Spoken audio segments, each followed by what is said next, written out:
hey, I get, hey, I'll come on. Just a text. Right. 1 o'clock, 1:30, he calls me. I missed it. I'm like, I'll call him back later. So I went to the driving range for a little bit. He calls again at 3. I'm like, well, I better call Mike back now. Right. 45 minutes later after we talk. Wow. But I'm sure I could have asked him to come on, but he's just talking. And then he's really like, he goes, well, I'm not. He goes, he says, well, I'm not going to say how I'm going to do this. He didn't want to offer anything up. Sure. Then finally, as we're on the phone, he says, no, you're not going to say anything if I. So then he starts going through. Sure. How he's going to cover kickoffs, how he's going to work on how he's got an idea for a return. Like he's already got an idea. He's got a name for it. He's got a name for the play. He is a mad scientist.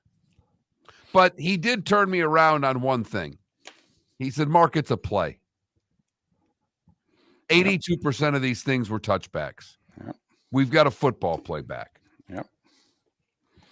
And he wants 10 yards, not 5 between the guys. Okay. He doesn't think that's enough. Like that, he worries about officiating, a couple of little things that we talked about on the show. But all in all, he goes, it's a football play. Okay. We're back to having a play. So all right.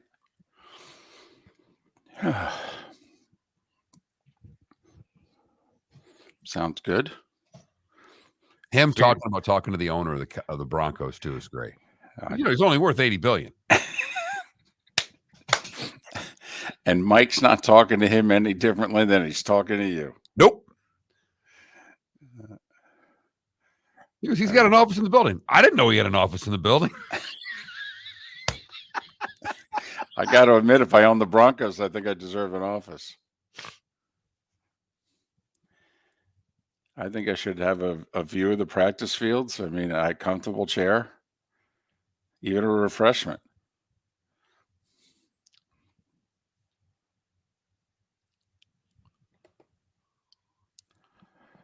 Yo, morning. How is everybody? So when I went to the Big Ten tournament my senior year, Mike Woodson steps to the podium to like address the media or something. It was Big Ten Media Days. That's what it was. And so it's like before the season, Mike Woodson gets up there and that's how he starts everything. He goes, how's everybody? And we all just kind of looked at each other like everyone else had like a prepared statement, right? Mike Woodson just gets up there and how's everybody? Ready to get into the Big Ten play against Illinois. He was a hoot. You spend all those years in the NBA. You do all those media things Here we go. that you do.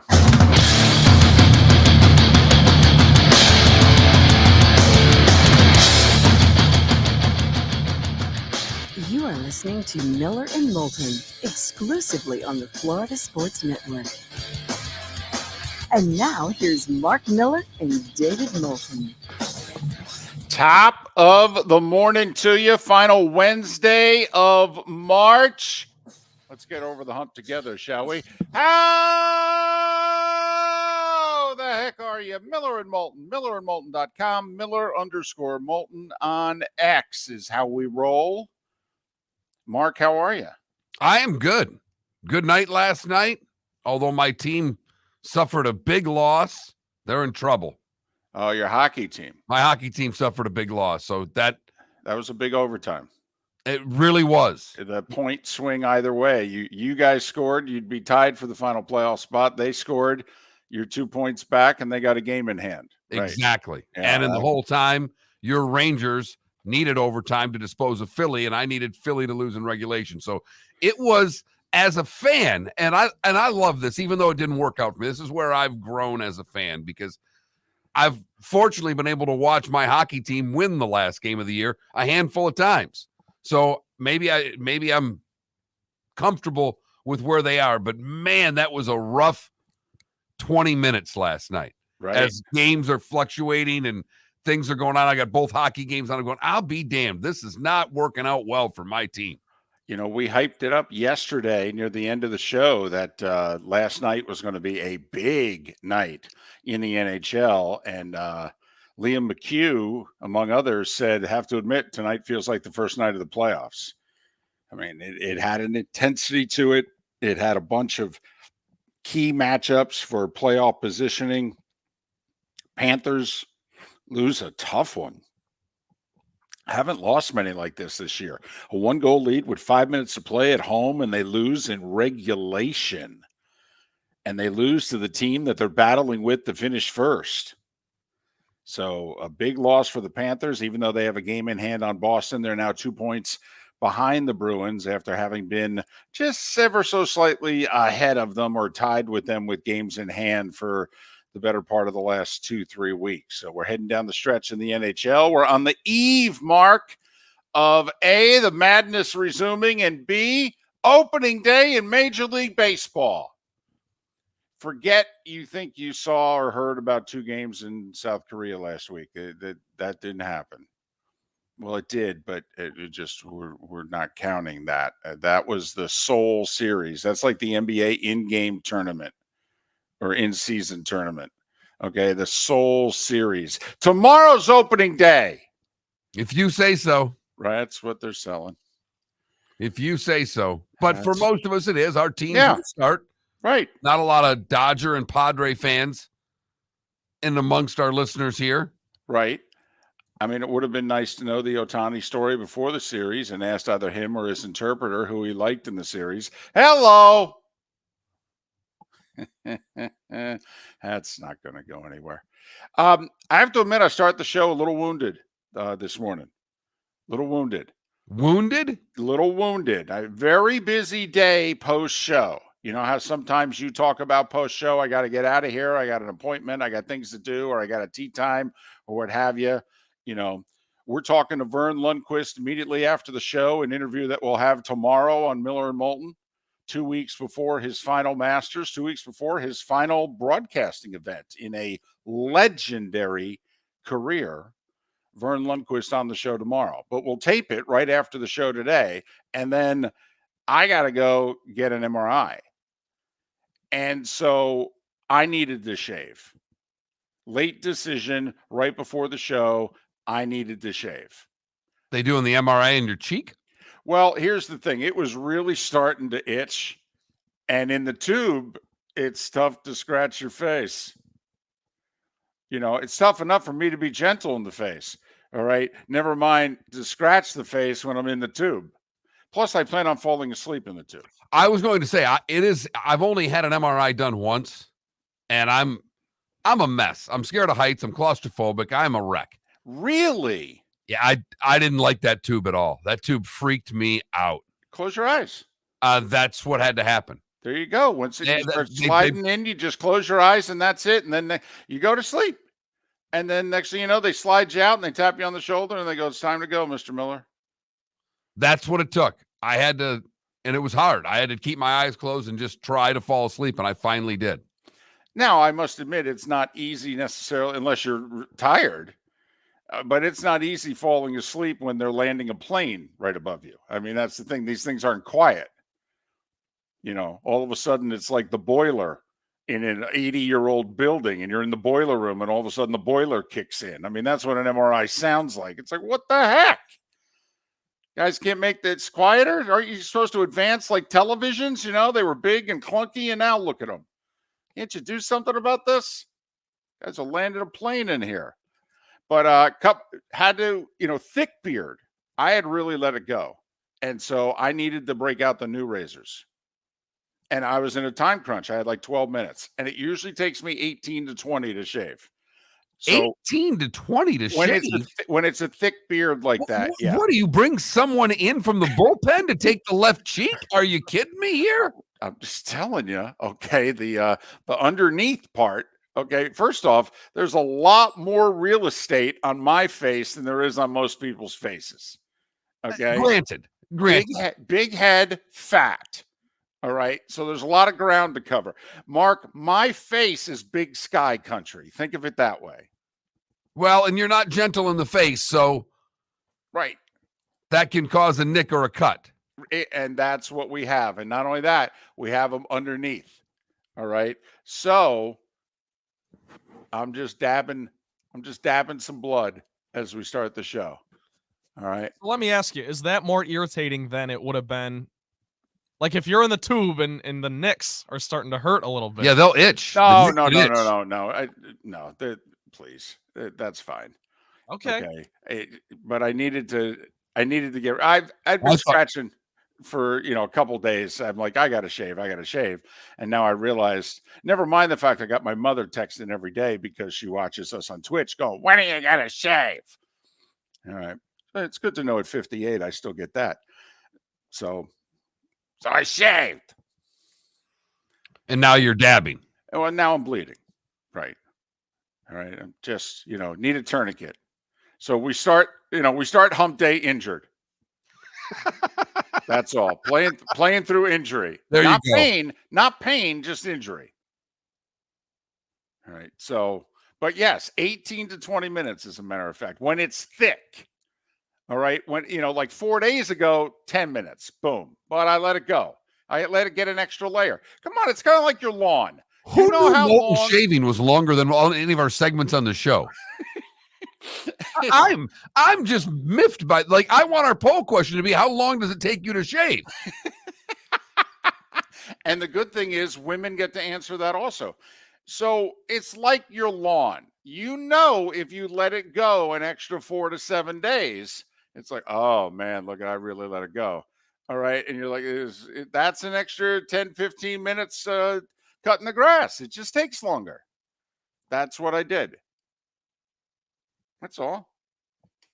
Well, I'm glad you made it through it and you're out on the other side, and we'll get through this together. You dab the blood, and we'll do a little sports. And well, here's the deal. In honor of us having a big hockey night last night, all right, I'm day to day with an upper body injury. What do you say? Not going to divulge what it is, mind you. Just day to day. What does he got? Upper body. Yeah, okay. All right. Good to know. Hey, Jordan Montgomery signed an hour and a half before the season opener.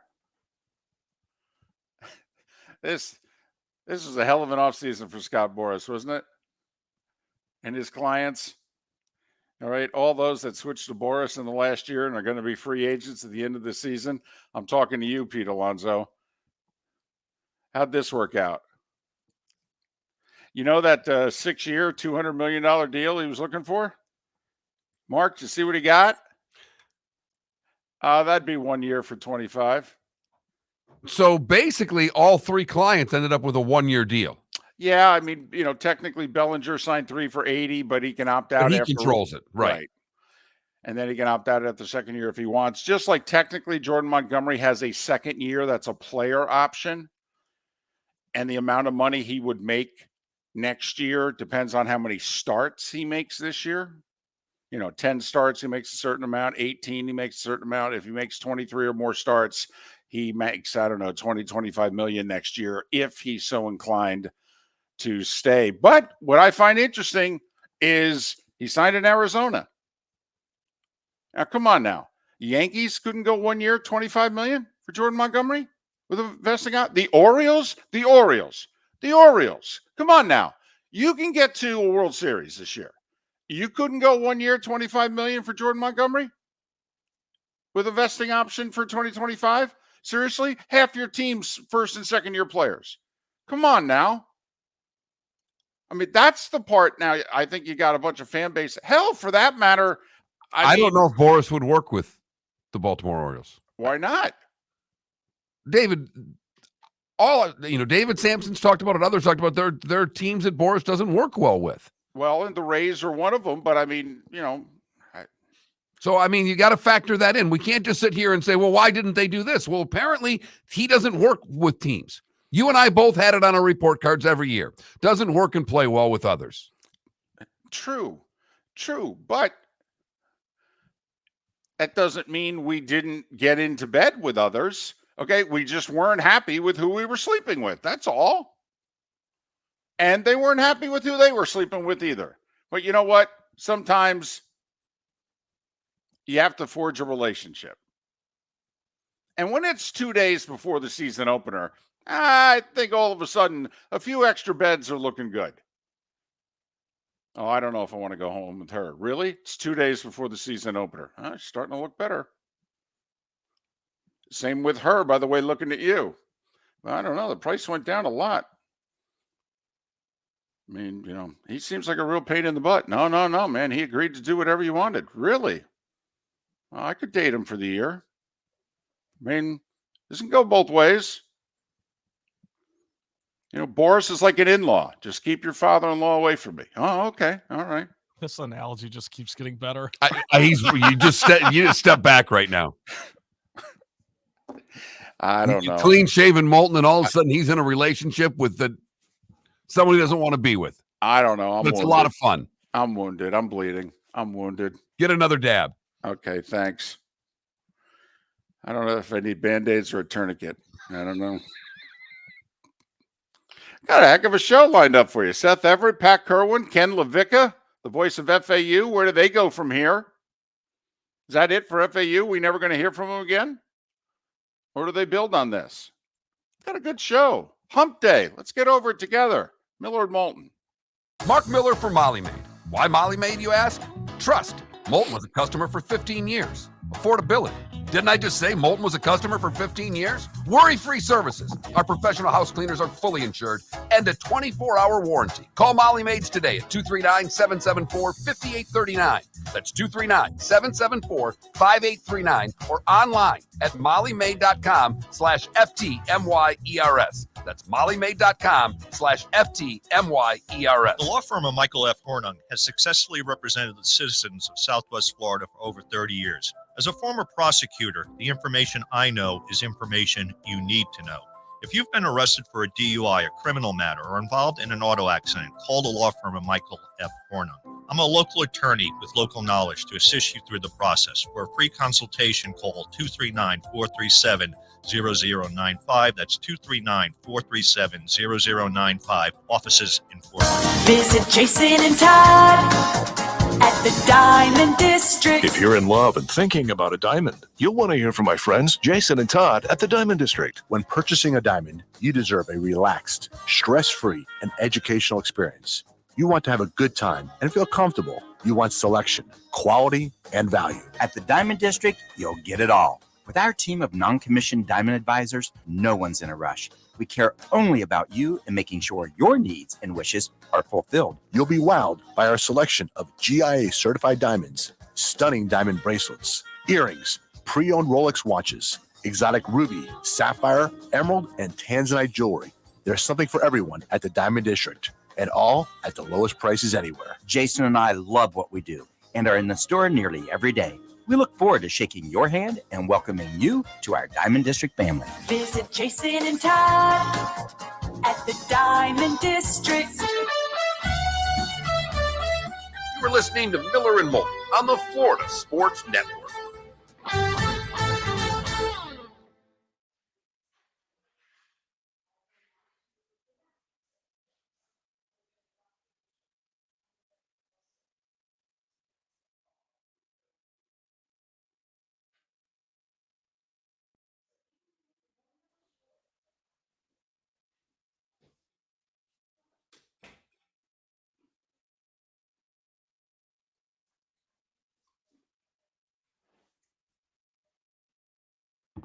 Okay, so how long does it take you to shave?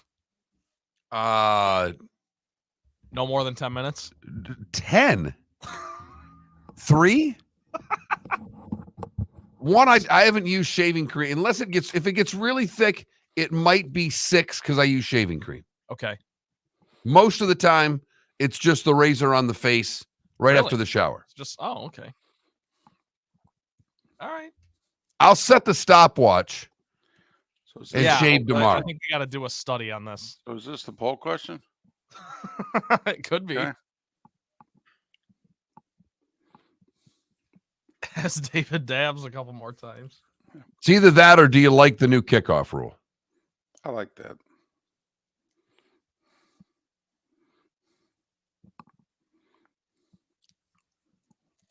I have an electric razor.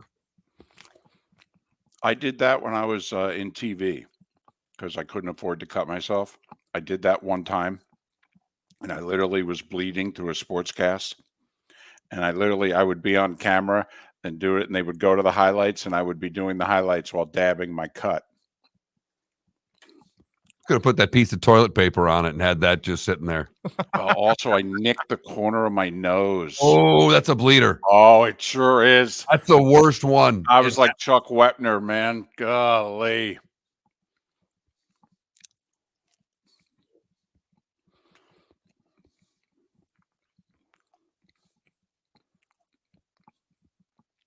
There you go, Johnny Yo. Life feels good, doesn't it? Sign up for the package on your phone. You put it on your TV. I don't know how to do that. My mother can do it. I can't. That's what an idiot I am. David has Peacock, and he's not even sure how to access it. I think I'm paying for it. I don't know. I had a great day yesterday.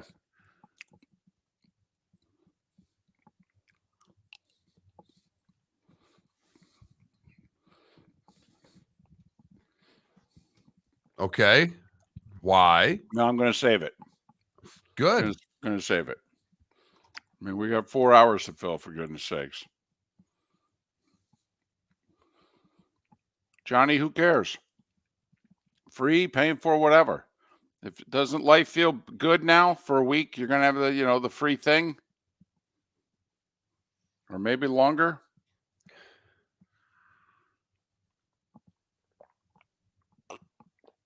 Day to day with an upper body, guys.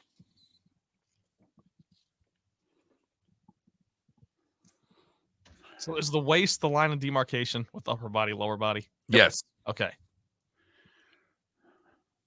I assumed, I just didn't know. Like if you had like an abdomen injury, you'd upper body. Okay. Upper body. If you had an abdomen injury, though, they'd probably lie. They'd probably say lower body. Say it's a hip. No, they'd never get that specific.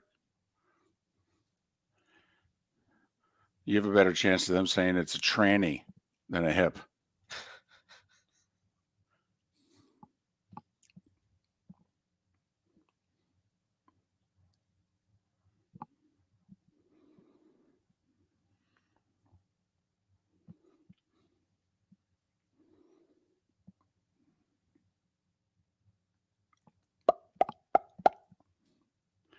Arch is asking, do we get MLB TV on T-Mobile? Johnny Yo, I guess the answer is yes, right?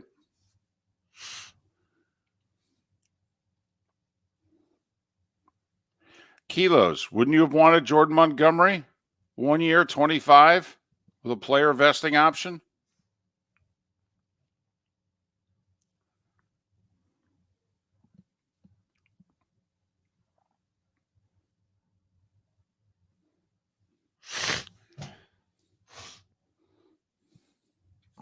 All right, here we go. Here we go.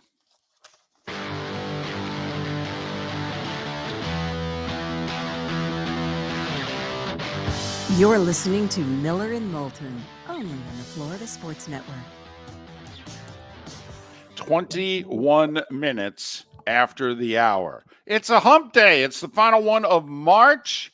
Let's get over it together, shall we? Hope your week is going well. Miller and Moulton, millerandmoulton.com, Miller_Moulton on X. Good show lined up today. Seth Everett, Pat Kirwan, Ken LaVicka. We'll get to that in a bit. I had a great day yesterday, but I'm a little ashamed of it. All right. My quick take on that would be you're a little ashamed of it because you ended up at a buffet and went too many times. Oh, I would never be ashamed of that. I would never be ashamed of that. Never. Even if the manager came over and asked me to leave, I wouldn't feel embarrassed. No. No. This is a deal. We entered into a contractual arrangement. All you can eat, you put a price on it. You listed your hours of service.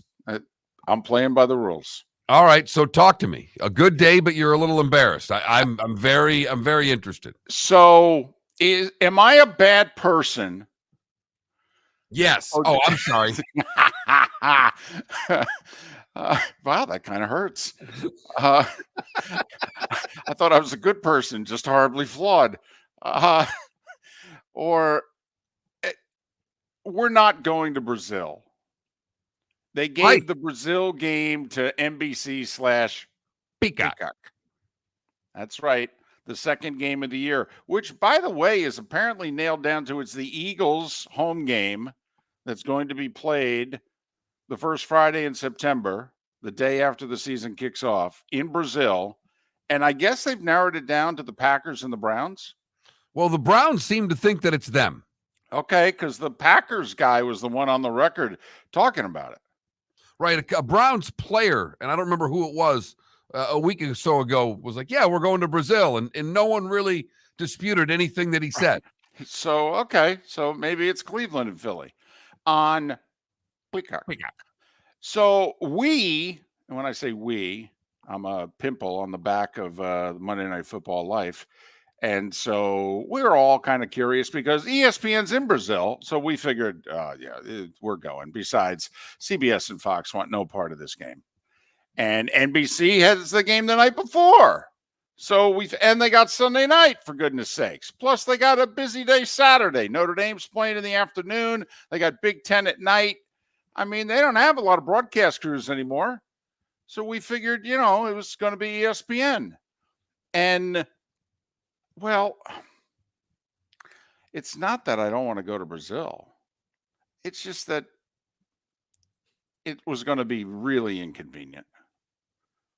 12-hour flights each way. Okay. Doing the show, hopefully everything worked. And it just, then I was going to miss the Saturday game with Gary and which is probably going to be Colorado and Nebraska. So when we didn't get the game, I was excited. I'm like, yes, we're not going to Brazil. And then I'm like, why are you excited not to go to Brazil? You've never been. It's probably a really neat country. It's probably scenic. Hell, they had an Olympics there. Why do you want to go to Brazil? So now, I got a little guilt going. I'm happy and yet feeling guilty at the same time. I wouldn't feel guilty at all. No? You got enough miles worked up over, you want to go to Brazil, do it when you can actually go to Brazil. Well, because it's a 12-hour flight for essentially a day trip. Right. This was a business trip. Right. Mm-hmm. But a short one at that. And I don't know if there's a spot for me on Air Aikman or not.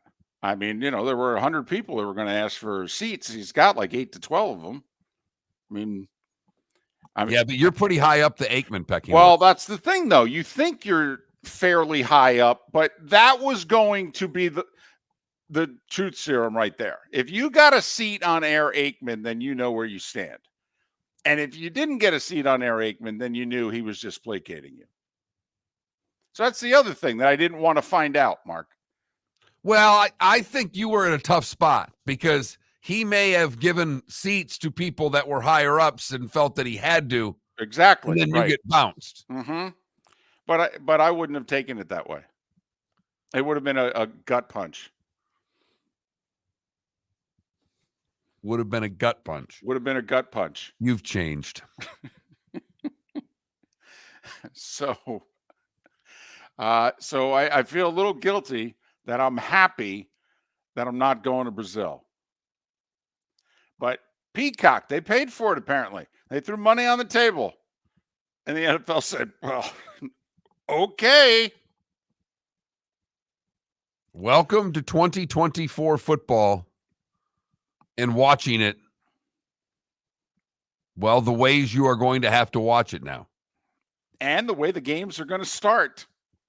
Because the kickoff's going to be very different. And I've come around. I was given a lecture yesterday, David. I beg your pardon? Well, at the end of our show, I texted Mike Westhoff. Last year, he was a special teams coach for the Denver Broncos. Right. And probably will be again this year. Yeah, he's thinking about it. He's thinking about it, but right. I think he's thinking I'm going to coach again. And he's going to, and part of the reason is this new rule. The mad scientist was at work already yesterday. Oh, I'll bet. I'll He bet already- he's sitting in a food joint with a napkin and he's drawing up stuff. He left me about a 2-minute message yesterday. In fact, the message was so long that it got cut off mid-sentence because he had filled up the voicemail. That's fantastic. In which he said, well, I've got ideas about how I'm going to do this, but I'm not going to tell you. And I got ideas of how I'm going to do the return, but I'm not going to share them with you. Right. And I'm like, well, what the hell's the point of having Mike on if he's not going to share not going to reveal anything? But we ended up talking for a while. And as I thought it was hokey, and I still think it's hokey, it's a football play. It is. We are going to get a play. And the fact that 82% of these were touchbacks a year ago, that doesn't even count the fair catches. And we had a Super Bowl with all of those points scored and not one return.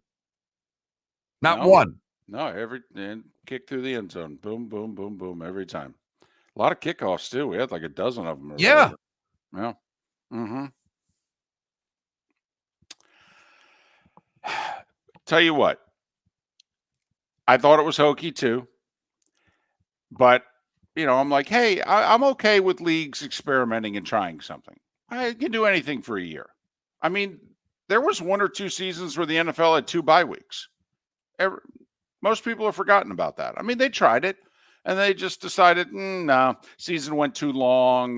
No, we're not going to do that. Now, Miller and Moulton think the double buys will come back when they go from 17 to 18 games. And I think the Super Bowl is going to end up being President's Day weekend when they do that.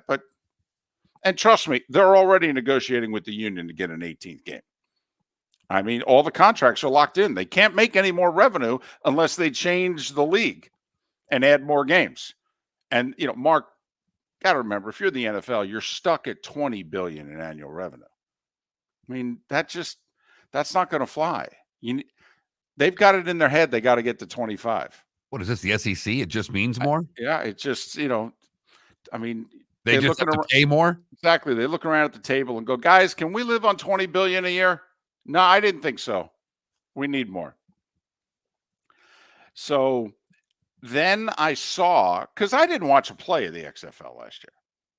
So the fact that, this was the kickoff in the XFL. Okay. How many of us watched the XFL last year? And so I watched a few of the plays, and I thought, okay, that's a legitimate return. Yeah, all right. And there were guys tackled at the 15, and there were guys that took it to the house, and I'm like, okay, that's a return. Once the guy catches it and starts running, right, it's a return. Does it matter really where the guys are on the field? If the guy's running with the football, do we care? Right? What's the line? If this game's not about blocking and tackling anymore, let me know. Right. What's the kickoff going to be? Blocking and tackling. Right. By the way, the Steelers then signed one of the best returners in the game immediately after they passed the rule.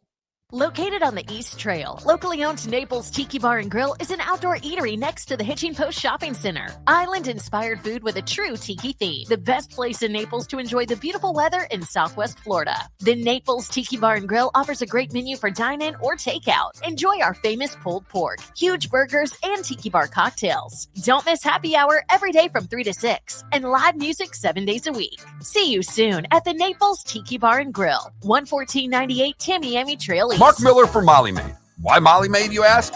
Trust. Moulton was a customer for 15 years. Affordability. Didn't I just say Moulton was a customer for 15 years? Worry-free services. Our professional house cleaners are fully insured and a 24-hour warranty. Call Molly Maids today at 239-774-5839.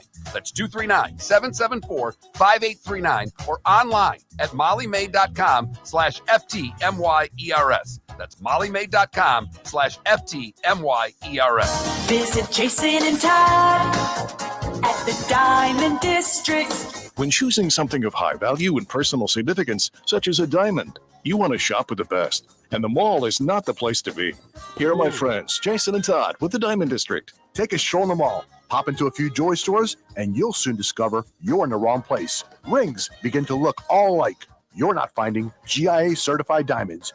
You quickly realize you know more than a salesperson helping you, and all the same financing gets pushed on you. Visit Jason and me, and you'll find America's top bridal designers dealing exclusively with the Diamond District. You'll find the largest selection of GIA certified diamonds, all priced 8 to 10% over cost. You'll find educated sales consultants who have many years' experience and are not paid commissions. And you'll find Todd and me in the store nearly every day, wanting to shake your hand and welcome you to our Diamond District family. Visit Jason and Todd at the Diamond District. You are listening to Miller and Moulton on the Florida Sports Network.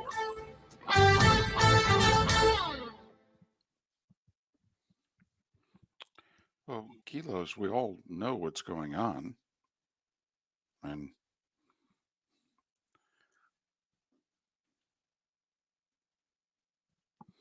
how many times on air, Aikman? 3, I think. Well, I mean,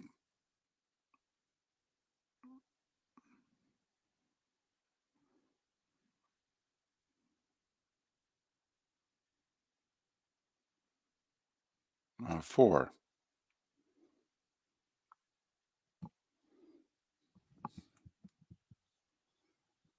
Does Buck ride on air, Aikman, or does he have his own? He's done it, but he a lot of times he has his own. Okay. But there have been times where Troy has picked Joe up, and they've come in together.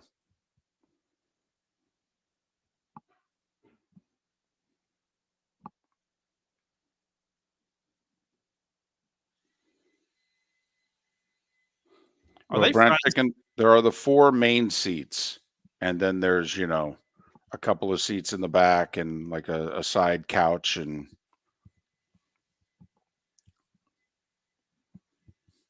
he upgraded, though. Okay, he got a bigger one a couple of years ago.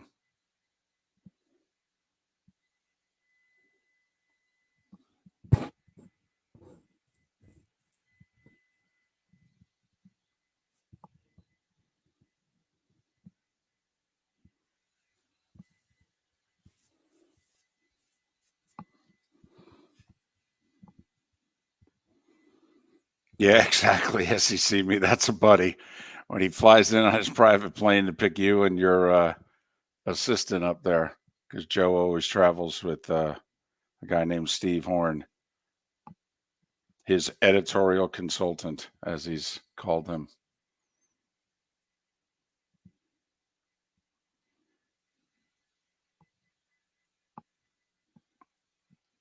I got to admit, Troy's very thoughtful.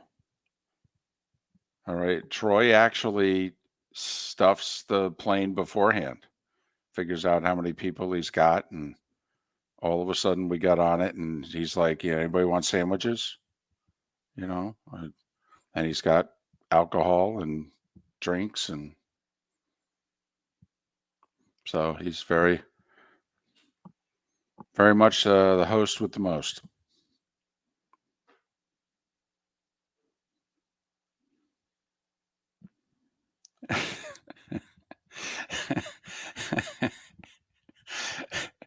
Apparently, EB Hill, it takes him 4 minutes, Mark, to shave. Yeah, but if you let it go, though, I mean, if you let it go, If I let it go, let it go. If I let it go, and I'm talking about because I don't use shaving cream unless I really let it go. Right, where you've got to use shaving cream. It's thick. It's 6 minutes tops. Wow. Tops. I will time myself the next time I shave. Maybe your razors are just better. Dollar Shave Club. Oh man, I always wanted to do that. A septic stick, Paul. That sounds like a kinky late night out. Do you? I have so many questions. I mean, are you for 8 minutes? Do you have a hot towel over your face to get the beard to stand up? No, I shave. Do you bring in 2 Oompa Loompas to lather your face? I shower to obviously soften it up, and then I put on the shaving cream. I've got a shaving cream that's perfect for you. Oompa, oompa, you're bleeding down your neck. Electric razor. Oh, they don't shave worth a damn. No, they were only good in television because you were dealing with less than a 1-day growth. So, Yeah, I will admit, as I've gotten older, it's harder to get a good shave with an electric razor. Yes, because they suck. Yeah. When I was, 18, it took 30 seconds. I just had to get the stubble down to the point where I could put makeup over it.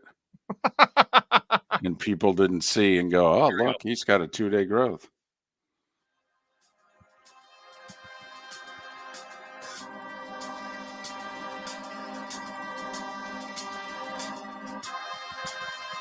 You're listening to Miller and Moulton, only on the Florida Sports Network.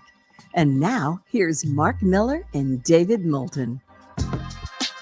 22 minutes before the top of the hour. Seth Everett will join us in an hour, a little earlier than he normally joins us on a hump day. I think he's driving to Syracuse again, Mark, because I said, hey, we got to move you up. Is that okay? He goes, yeah, I'll just pull over on the side of the road sooner. Oh, okay. So Seth in an hour. He's got a great story about how he got out of jury duty.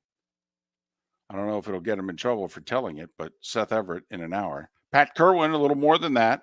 Ken LaVicka in 2 hours. Hey, we're discussing the important stuff on the show today. Shaving, getting out of jury duty. The getting out of jury duty is important, and we are in a different set of rules than the rest of you. This is the one time where our job pays off. Yes. What do you do for a living? I work in the media. He's You're out. dismissed. Get rid of him. Would you like a lollipop on your way out, sir? No. So You don't even have to make things up to get out of jury duty if you're in the media. no. What do? I have a radio show. I could talk about this case for 4 hours a day once it's done. You're dismissed. All right. So time now for The Starting Five. 5 stories you need to know. It's the Starting Five on Miller and Moulton. Here's number 1. I miss the NFL owners meetings. They're over. Reconvene, guys. You got stuff done. You made news. Owners approved massive changes to the kickoff. No more fair catches, touchbacks to the 30s. We're moving the whole guys up like 30 yards, and they all face one another like a duel in the olden times. Nobody can move until the ball is caught or it hits the ground. Okay, we'll give it a shot. It's basically the XFL model from last year for the 9 of you that watch the XFL. Oh, by the way, the UFL starts this weekend. I know you'll be riveted to it. The Steelers, in turn, said, oh, wait, you mean we're going to have kickoff returns? Is Cordarrelle Patterson still wanting to play? And he said, well, yes. Good. 2 years, $6 million. The Steelers signed one of the best at returning kicks. All right. Former Bills corner, Tre'Davious White, signing with the Rams, a 1-year, $8.5 million deal. I think that's going to kind of set the market for X. I think you can get a little more than that. But that wherever, X ends up, it'll probably be 1 year, I'm guessing 10. The Brazil game is going to be on Peacock.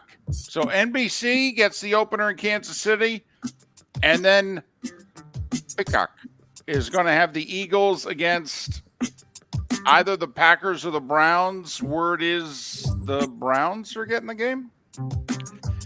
By the way, the NFL also announced, Mark, I know Christmas is on a Wednesday, and it seems as if there's no way that we can play a game on a Wednesday.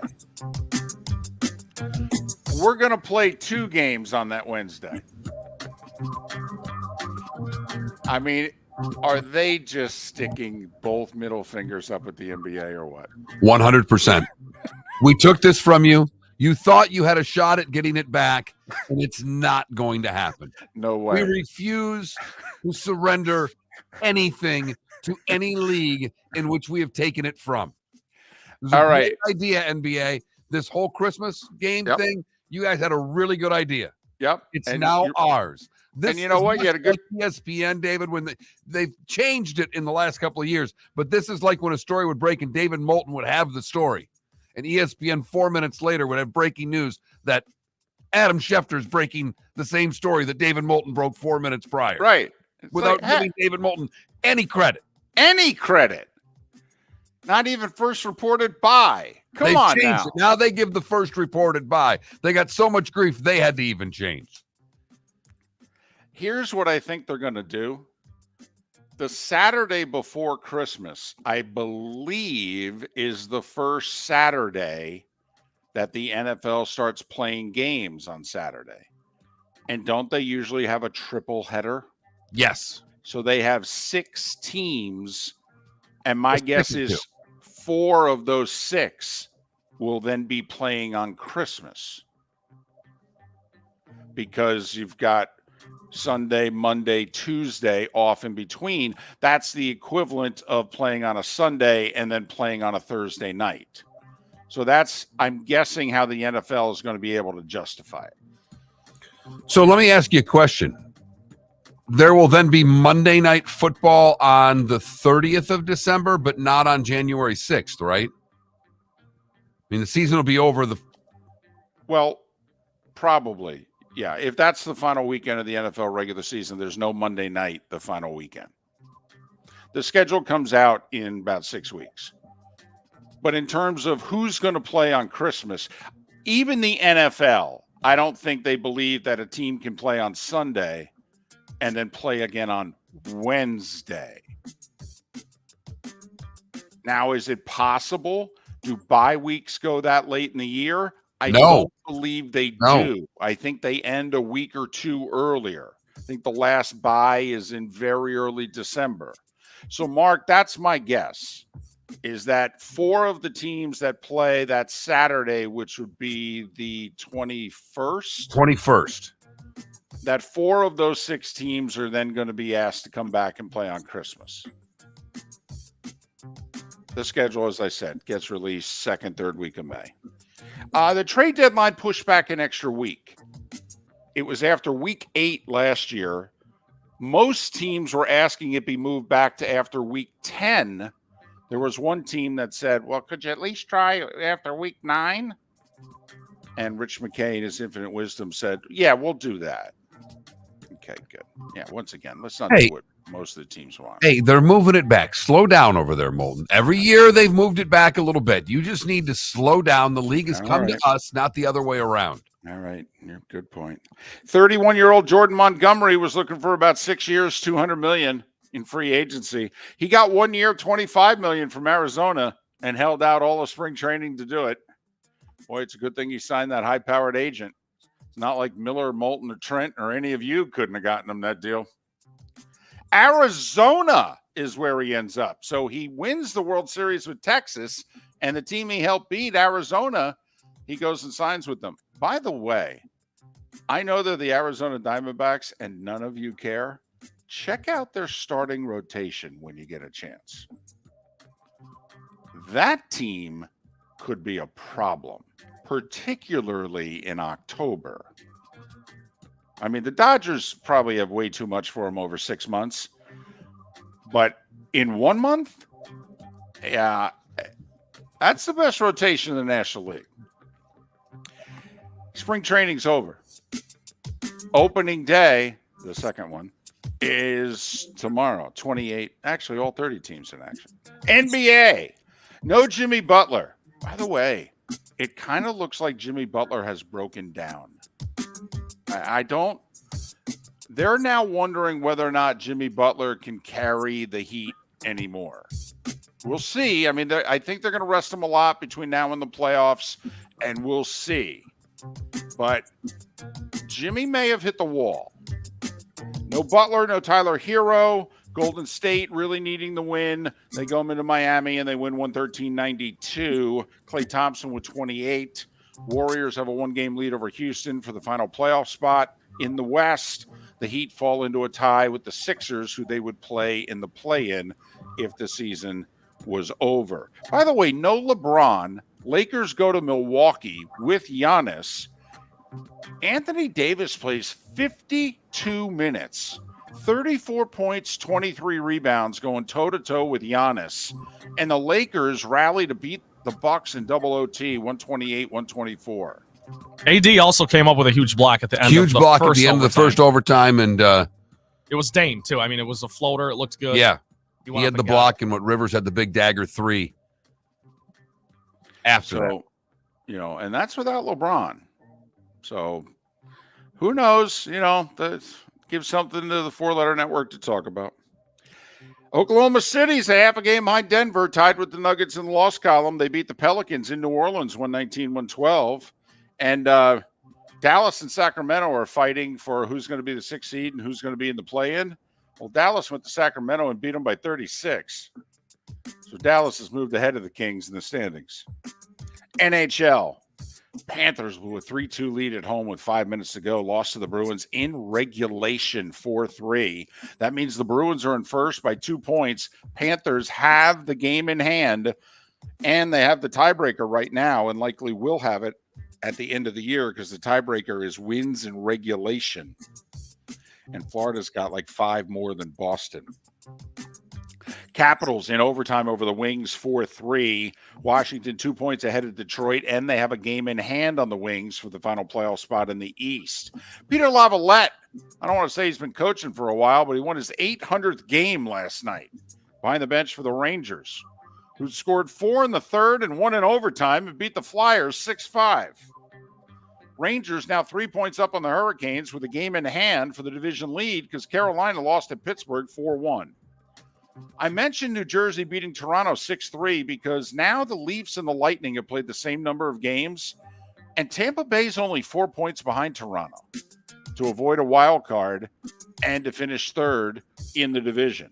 And Tampa Bay has the tiebreaker over Toronto because of regulation wins.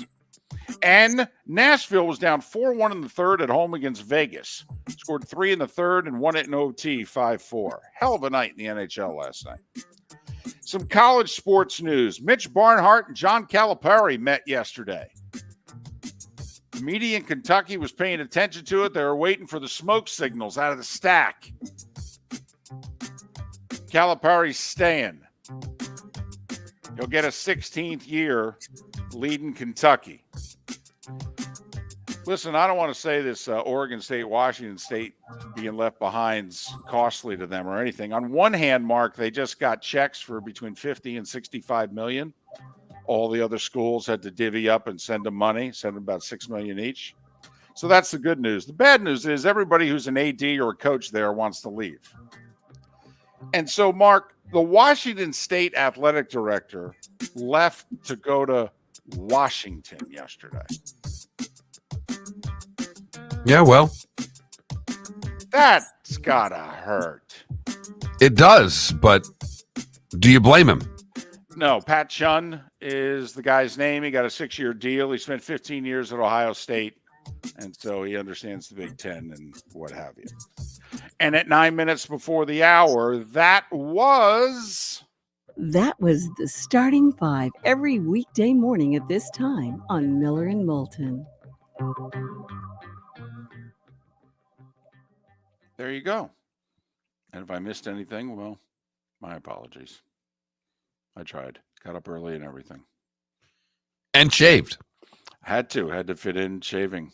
That's why I got up early. Still Well, bleeding. at least mom's happy. You're bleeding, but mom's happy. Yeah, she doesn't care about me bleeding. Okay. Suck it up. Yep. That's not me saying that. That's I'm Oh, that's okay. I mean, you can taunt me long distance. I mean, I'll keep score. In 2 months, I'll be there. I'll just, hey, I'll shake your hand and then I'll punch you. It's all right. Wow. A little hostility here this morning. Well, not in the face. I won't punch him in the face. I mean, I'll just punch him in the shoulder or something. You're like, hey, good to see you. By the way, you remember March 27th? You blank. Boom. I'd probably fall over. I haven't been punched very much in my life. That doesn't No? surprise me. You're a really nice guy. You're skinny, so the people would think they're taking advantage of a skinny guy. It's like you wouldn't hit a guy with glasses. Well- you wouldn't hit a skinny guy. I mean, skinny guys don't fight as much as beefy guys. That's true. Beefy guys are angrier. When's the last time you were in a fight? I have no idea. I was 19. Mark, I feel like you used to mix it up a little bit. No, You got that hockey gene. never. Really? All right. Well, Now, I will say, when I bartended all those years, I wasn't necessarily in the fight, but I did get the beat out of me many times. Breaking Okay. up the fights? Between two women. Oh my goodness. Just that was the worst. I just cut me, Mick. Cut me. I mean, you couldn't do anything.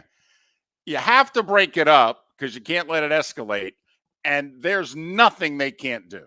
Scratch, kick, bite, chairs. There's nothing they can't do. There's nothing you can do. swing the purse. Oh, they're carrying a weapon. There's no doubt there. So you try to scoop in low like a wrestling move, okay, and get them around the waist and put them over your shoulder, and then they're scratching you. It's tough to explain to your wife. Why do you have these scratches on your back? I think her name was Shirley. Visit Jason and Todd at the Diamond District. Hi, I'm Jason. And I'm Todd with the Diamond District. I believe in complete transparency. If you're shopping for diamonds in Naples, you're paying too much. If you're shopping in the Cape or Fort Myers, you also won't see the selection you deserve to have. If you're online, there's no human connection, and you won't know if your diamond is beautiful or not until it shows up in the mail. Just because it's GIA certified doesn't mean it's brilliant. There's so much more to a diamond than its cut, color, and clarity that makes it beautiful. Visit us at the Diamond District for a non-commissioned and educational presentation and quit paying more in Naples or buying blind from the internet. The Diamond District has the rarest diamonds from half carat to 10 carats. You won't find a bigger selection or better value. And you won't find a better buying experience. Jason and I are in the store nearly every day, and we look forward to shaking your hand and welcoming you to our Diamond District family. At the Diamond District. Hello, friends and family of Southwest Florida. Are you looking to tap into the electric vehicle market? Well, look no further, because we here at Southwest Florida Golf Carts have just what you need. E-bikes, golf carts, LSVs, scooters, and more. Come down and talk with one of our experienced sales reps, have a soda and a smile, and you could be cruising the streets in your new EV today. Stop by the store or visit our website at flgolfcarts.com and enter for a chance to win $100 off your next purchase by answering John's monthly sports question. The law firm of Michael F. Hornung specializes in criminal defense, DUI, personal injury, nursing home claims, and auto accidents. I'm a former prosecutor with over 34 years of experience. The information I know is information you need to know. If you've been arrested for a DUI, time is of the essence to maintain your driving privileges. Call the law firm of Michael F. Hornung for a free consultation. At the law firm of Michael F. Hornung, we are committed to excellence in your representation. Being a local attorney with local knowledge is clutch to the success of your case. For over 30 years, we have successfully represented the citizens of Southwest Florida.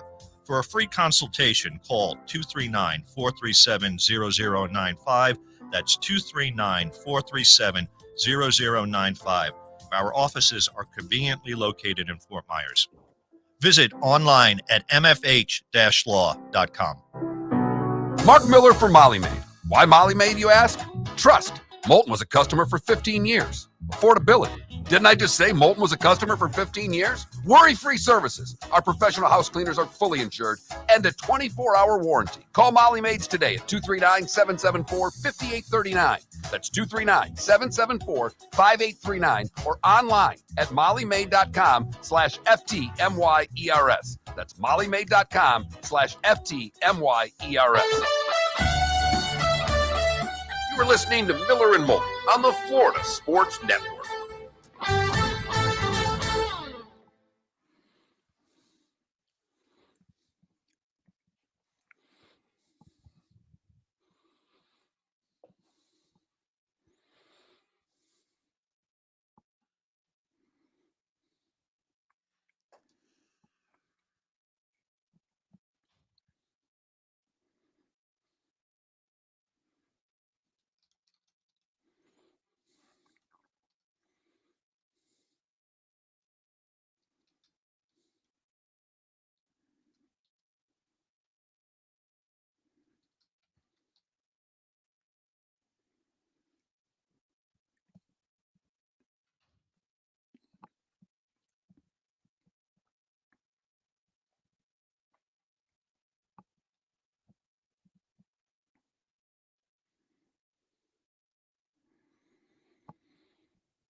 I enjoy hearing the birds outside the studio. I can hear them. Well, it's very much a Masters feel. Yeah, Vernon, it's calming. they're fake birds. They're not real birds. We have a pipe.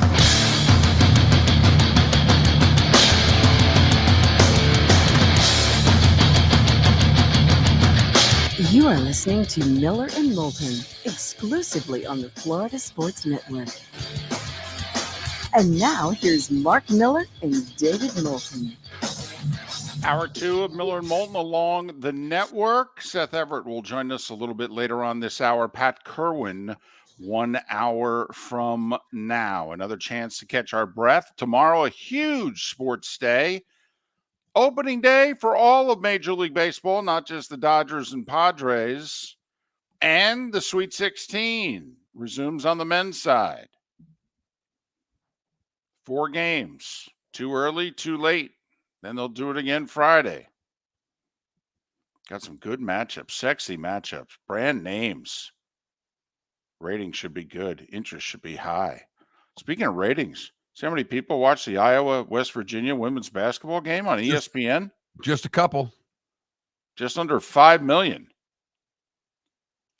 Yeah, that's a lot of people on cable watching a college basketball game. A college basketball game.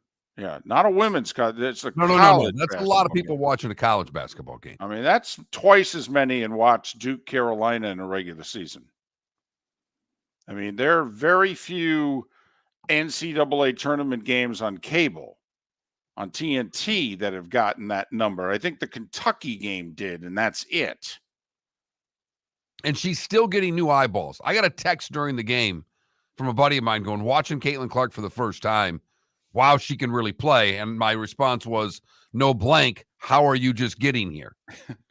Well, better late than never. Right.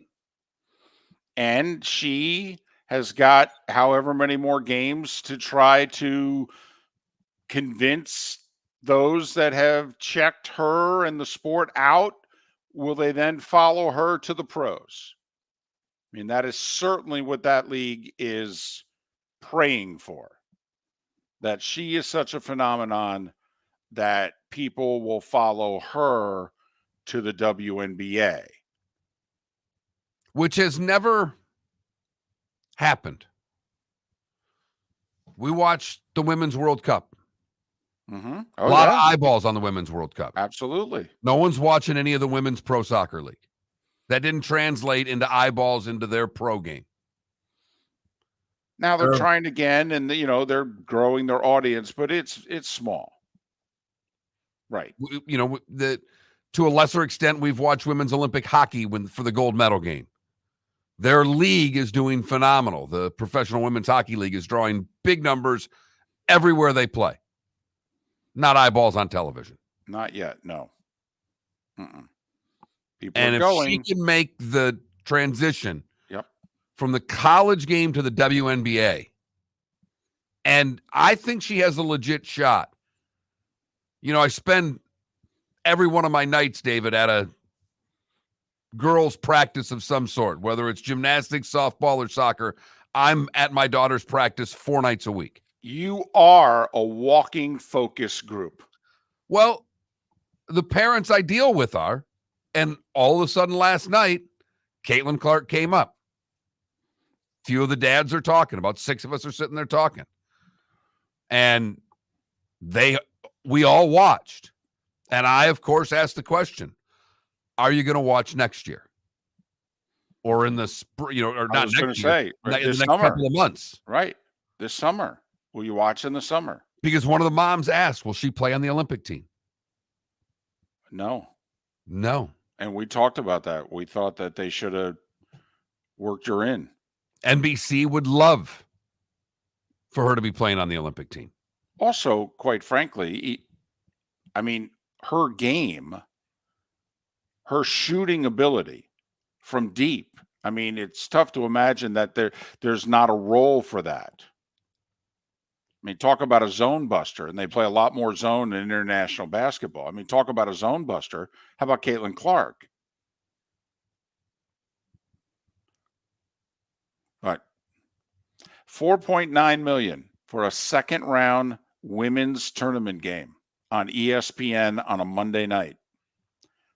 That's huge numbers. That's 5 times what they would normally draw for a top 5 women's team in a second round NCAA tournament game.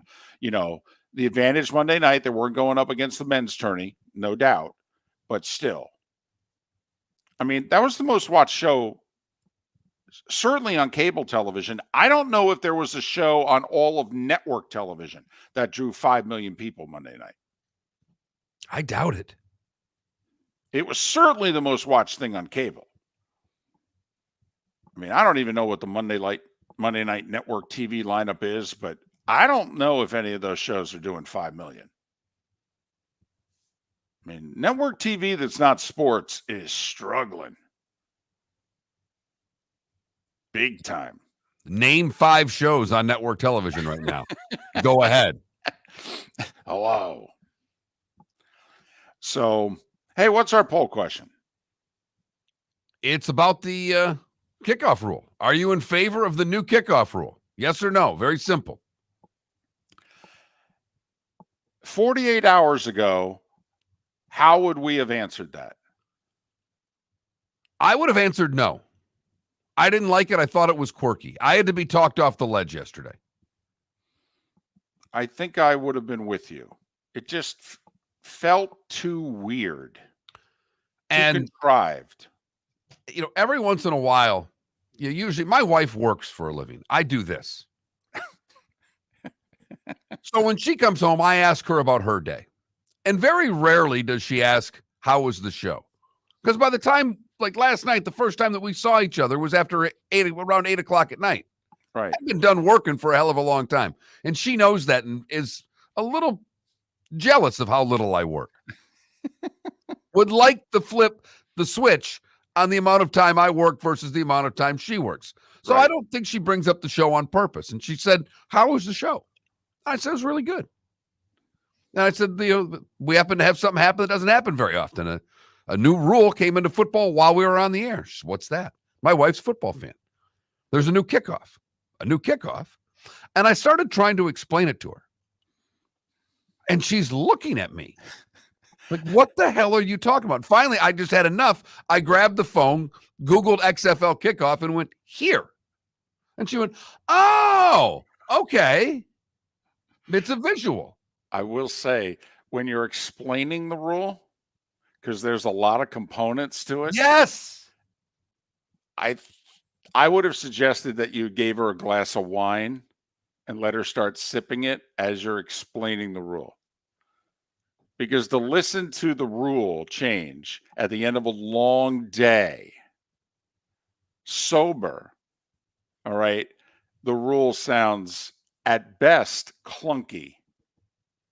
And it does. Everything about this rule doesn't sound right to me. We've got a guy kicking it off on the 35. We got guys on the 40 and the 30 on the 35 of the other side. What? Nobody can move until the ball is caught or it hits the ground. So we're playing freeze tag until the ball's caught. There's a 20-yard landing zone between the 0 and the 20. Who knew the blimp was involved in the kickoff? Right. No more fair catches, touchbacks to the 30. If the kickoff doesn't go to at least the 20-yard line, that's considered kicking it out of bounds, and you place the ball at the 40. Oh, by the way, no more spontaneous onside kicks. You have to raise your hand and declare. It's like a substitution in soccer. No, we're taking this guy out. No, we're signing everything. Here we go. Him for him. You know. Now, hey. We're going to onside kick it. Okay, everybody? We're onside kicking it. I have to admit, you would have thought since they passed this radical. I mean, come on. Has there been a more radical change to a play? I mean, what do you consider more radical? What they've done to the kickoff or when they added the 2-point conversion? What they've done to the kickoff. Because, David, at least with the 2-point conversion, we had seen it our whole lives just on Saturday. Kirby Smart thinks, by the way, it's going to end up being how they do it in college. I agree. Why? The kickers aren't as good in college. There aren't nearly as many touchbacks. There are a lot, but there's not nearly as many. And they have never, ever, outside of targeting, which they certainly don't know how to officiate, outside of targeting, they don't do anything for player safety in college. They don't play around. These kids are disposable. They're here for a short time. We're putting on a show, whatever. They were just fearful of the whole concussion lawsuit, so they put in the targeting thing. That's it. That was to avoid getting sued. Otherwise, they don't care if you blow out knees. Could care less. They don't really care about the concussions. Should see how they allow guys to get hit in college. You get suspended in the NFL for the hits they allow on Saturdays. This is why, Mark, I thought Bryce Young could play on Sundays, even though he was so short, because I watched him get the absolute tar beat out of him by Tennessee one day and said, well, they can't even do that to him on Sundays. David, I think they'll change the rule in college because at the highest level of college, there are a lot of touchbacks. There aren't as many. I got you. But it's more of a football play. There will be more returns. And I think it comes down to what you and I talked about yesterday. And you're part of it. You hype up those games. It was the SEC on CBS, and now it's the Big Ten on CBS. You hype up the game. The band's in a frenzy. The Georgia fans are yelling, "Go Dogs!" They're barking, and nothing happened. We're underway. And they'll bring it out to the 25. Whew. That was exciting. Good thing we partied 4 hours in the parking lot for that, huh? So that's what I think it will be. And outside of 1 foot, 2 foot, they keep doing things to make their game a lot more like the NFL. Including paying them. And soon there'll be employees and there'll be a cap.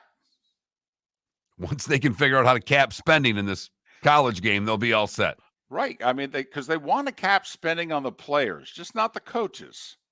They need to cap it on the players. Right.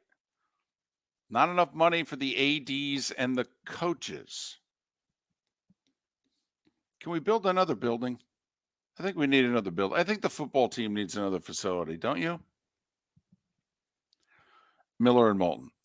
The play of the day, and listen, we haven't talked to Trent about this at all, but man, does he have options. There were 6 terrific hockey games. There were some outstanding NBA last night. He's got options. There was even a college basketball game that came down to the buzzer. Trent Bally and the play of the day. Seth Everett in 25 minutes. Miller and Moulton. The law firm of Michael F. Hornung specializes in criminal defense, DUI, personal injury, nursing home claims, and auto accidents. I'm a former prosecutor with over 34 years of experience. The information I know is information you need to know. If you've been arrested for a DUI, time is of the essence to maintain your driving privileges. Call the law firm of Michael F. Hornung for a free consultation. At the law firm of Michael F. Hornung, we are committed to excellence in your representation. Being a local attorney with local knowledge is clutch to the success of your case. For over 30 years, we have successfully represented the citizens of Southwest Florida. For a free consultation, call 239-437-0095. That's 239-437-0095. Our offices are conveniently located in Fort Myers. Visit online at mfh-law.com. Mark Miller for Molly Maid. Why Molly Maid, you ask? Trust. Moulton was a customer for 15 years. Affordability. Didn't I just say Moulton was a customer for 15 years? Worry-free services. Our professional house cleaners are fully insured and a 24-hour warranty. Call Molly Maids today at 239-774-5839. That's 239-774-5839 or online at mollymaid.com/FTMYERS. That's mollymaid.com/FTMYERS. Hello, friends and family of Southwest Florida. Are you looking to tap into the electric vehicle market? Well, look no further, because we here at Southwest Florida Golf Carts have just what you need. E-bikes, golf carts, LSVs, scooters, and more. Come down and talk with one of our experienced sales reps, have a soda and a smile, and you could be cruising the streets in your new EV today. Stop by the store or visit our website at flgolfcarts.com and enter for a chance to win $100 off your next purchase by answering John's monthly sports question. You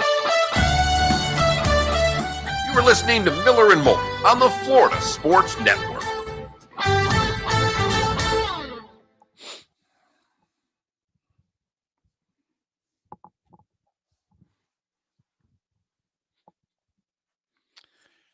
Well, no, you're right. We've got 3 Law and Orders, 3 Chicago shows, 3 CSIs, 3 FBI shows, Dateline in 60 Minutes. So there's 14.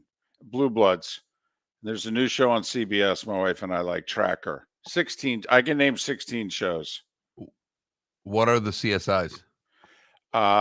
One's Vegas, one's New Orleans. That's kind of cheating, but all right, whatever. I know. Well, Chicago, there's a whole NBC lineup on Wednesdays, I think. They got Chicago Fire, PD, and Hope. They got a hospital show, a police show, and a fireman show. It's the whole lineup. And CBS on Tuesday does 3 FBI shows in a row. Someone in Jersey won the Mega Millions, huh? I saw that. Good for them. First one to win Mega Millions since December 8th. Hello.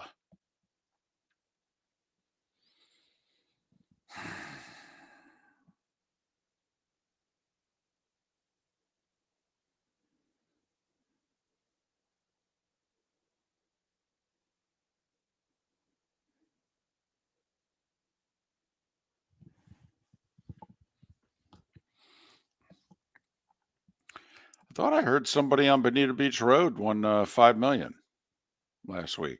Yeah, that's what you texted. I never really looked into it. Yeah, I mean, if it wasn't you two, or anybody else I know, I care, but not really. What's the shirt? What's that shirt you got on? High Wire Brewing. The word? The Worm. Oh, the Worm. Oh, him. Yeah, sorry. My boy, Rodman. That shirt looks like it's older than you. It isn't, but it's made to look that way. Like it's worn. I got it for Christmas a couple years ago for my brother. Great gift. He's been retired longer than you've been alive, hasn't he? Yeah. Yeah, I never watched him play. He's my favorite. Well, let's see. I mean, he did the 3-year stint with the Bulls, 98. How much did he play after 98? 1 season with the Lakers, and I think he only played like 25 games. And then like a couple of 10-day contracts with the Mavericks. Some publicity stunt from Cuban. Oh, yeah, you just bought the team. Yeah, and then he was done after that. So I think 2000. Yeah, 2000. Now, you technically were not born this century, right? Right. Tail end of 99. Okay. November of 99.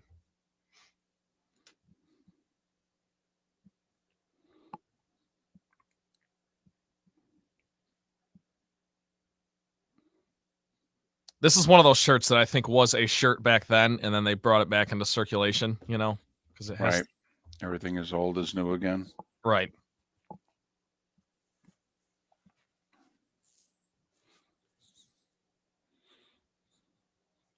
TB Gator Boy, would the Saints have beaten the Colts without the surprise onside kick? I don't believe so. But is that your reason? I mean, if that's your only reason to keep the kickoff in the same way, that's one play. And onside kicks are not recovered at all. No, I think there were like 4 last year. You want that one play back so we can not have 20 or 30 kick returns for touchdowns. That's all. Boy, that'd be great if we got that many. Between now, how long ago was that onside kick, David? Well, it was the 2009 Super Bowl, so we're 14 plus years.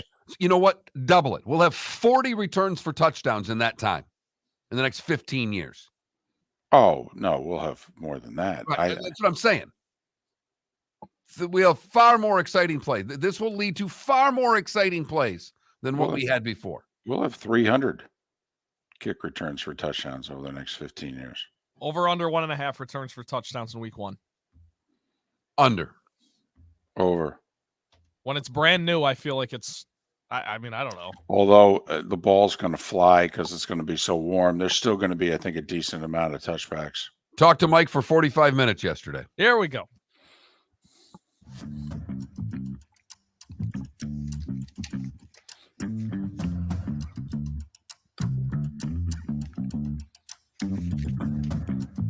You're listening to Miller and Moulton, only on the Florida Sports Network. 21 minutes after the hour, and if there's only one segment of the show a day that you would watch on twitch.tv/Miller and Moulton, this should be the one, because this is when you get to see young Trent Bally, and by the end of the segment, he will present us with the play of the day. But I am always intrigued by how the 24-year-old dresses. What is the attire? And today, it's almost always. I mean, let's just say on average, we do 22 shows a month. 20 out of the 22 have to have a sports theme, right?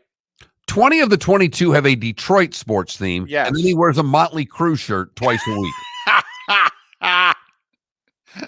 that's pretty good. That's pretty accurate. It's pretty good because I see it every morning. It's all I own. All I own is T-shirts, and it's always.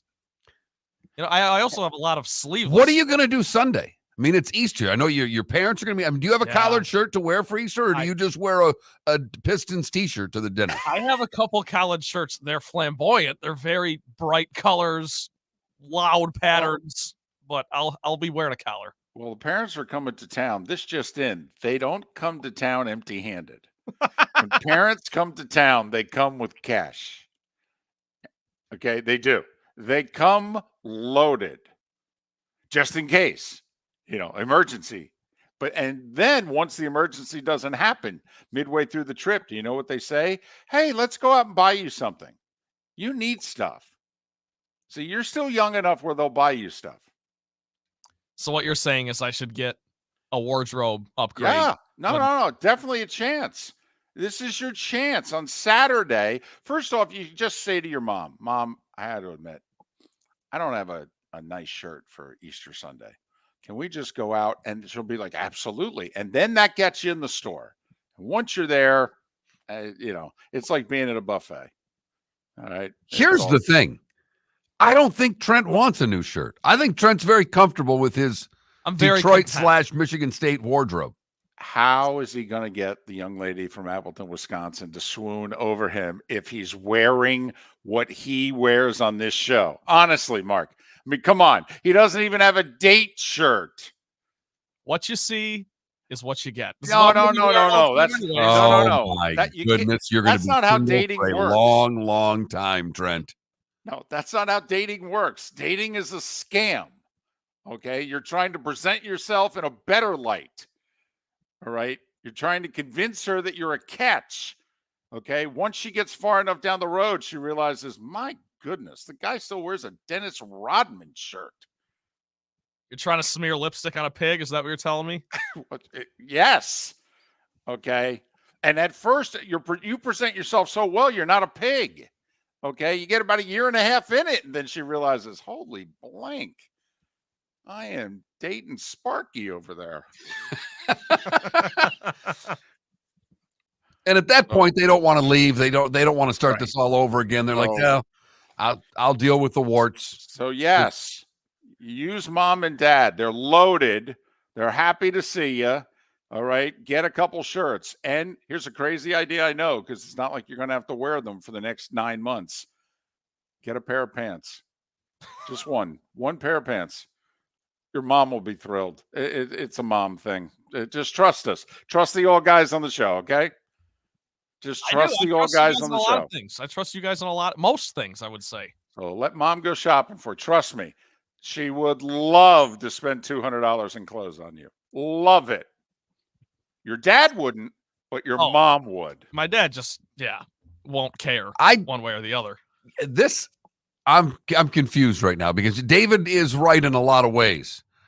But I know with both parents coming down, the odds are you'd rather be bellied up at a bar with dad watching a game than inside a mall shopping with mom. Yeah, probably. Although I do love my mom time. I mean, No. See, here's the thing. You have to learn. You don't shop, you buy. No. That's what you do. You walk in. I mean, I can do Christmas shopping for all the people in my life in an hour and 13 minutes. All right. You don't shop, you buy. You gotta have Mom, I need a dress shirt. I need 3 good collared shirts, and I need 1 good pair of pants. Boom, done. And then you're bellied up at the bar with dad, and mom's thrilled. She's sitting there at a bar stool with packages all around her. It's been a great day. I will say, I think the dynamic is a little different when there's 3 kids, because you guys both come from only child, and I'm not saying you're wrong about this. I'm just saying there is a little bit of a Okay. They got to divvy it up evenly. If they can't just take me on a shopping spree, then they'd have to take the other two. And let's be honest, he's not the favorite. I'm the middle child. He's the middle child. He gets nothing. He's the middle child. He's the middle child. Well, here's the deal. In every sense of the word. They've got one splurge in them for you, and this is probably it. This is the first time they visit you in your new home, right? You've been here 5 months. This is their first time down? Yep. This will be the only time you get money out of them. This is it. This is the time to hit them up. Because you're right. You get nothing after. Plus, it's Easter, the whole holiday. I mean, they made the decision to spend Easter with you. Trust me, this is it. Hit them up. And David, this is just a nice little pit stop before they head up to Augusta for the Masters. Exactly. They're in a good mood. They're loaded with cash. Loaded. Let them spend it on you. Time now for our Molly Maid play of the day. Brought to you by the good folks at Molly Maid. Call them today. Give your spouse the gift of a clean house. 774-5839. That's 239-774-5839. By the way, my dad just texted me a bunch of laughing emojis, so he's clearly listening to the show right now. He knows it's his money, and it's gone. His mom wants to spend it. It's toast. So, Mark, the good news is the Red Wings got a point last night. Bad news is the Caps got an extra one. Wings at Caps heads to overtime at 3-3, and that's when Dylan Strome scored a second goal of the night to send everyone home. Closing in here, Carlson for Strome scores!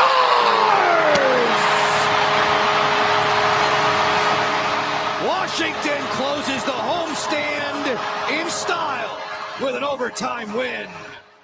And so the Caps win at 4-3. Things really heating up in the NHL as the season draws to a close. And if anyone with the Wings is listening to this, come on, boys. Get it together. Pick it up. I need a playoff run from one of these teams. I know I just got the Lions. I'm a bit spoiled. But since then, it's been the Pistons and Wings hockey. Wings are crawling to the finishing line. They are not even limping. They're crawling. And there's your Molly Maid play of the day. Caps, on the other hand, are hot. They just keep finding ways to win. Well, and also it's the interesting dynamic that the front office actually sold off a couple vets. They actually made deals at the deadline thinking about the future, not the present. And the kids, Mark, the kids stepping up through the organization.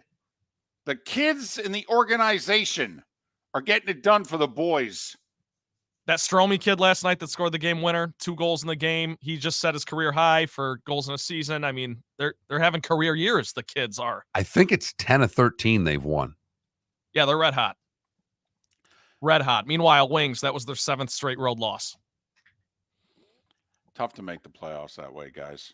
I'm just telling you. But it's interesting. Some teams are able to turn it over on the fly, and the Capitals look as if they're possibly doing it.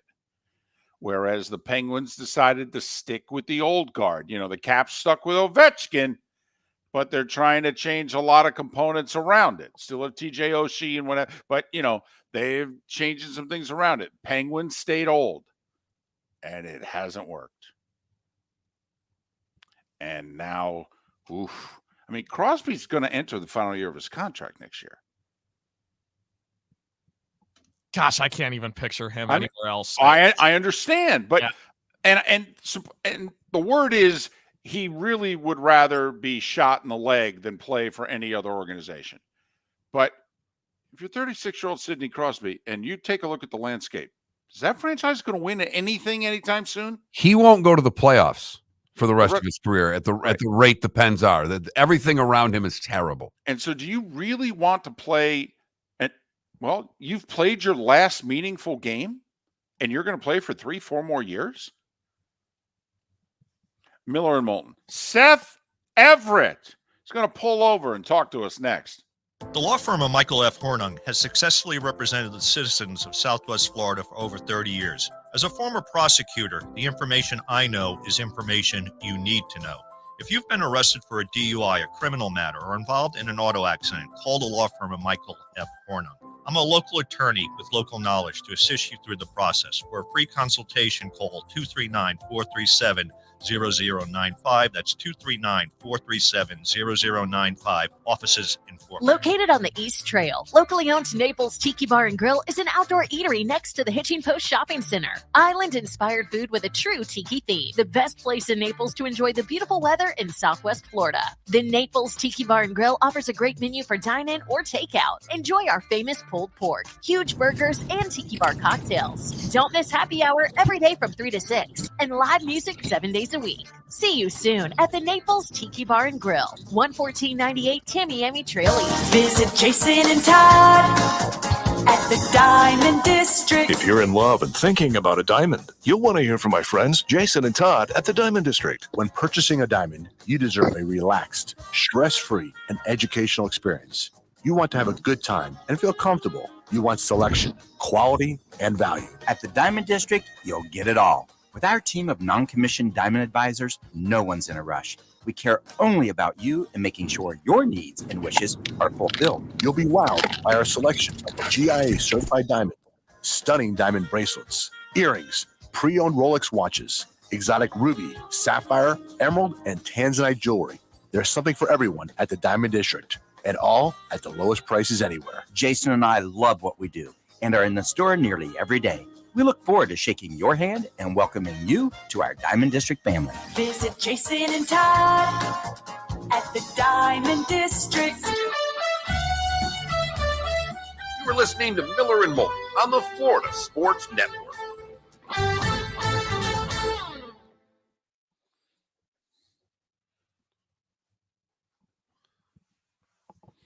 Uh-oh, Seth froze up on us. Seth, are you there?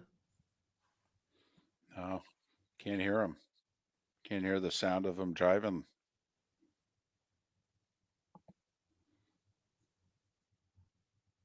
Seth, you're not in a good spot. You're gone.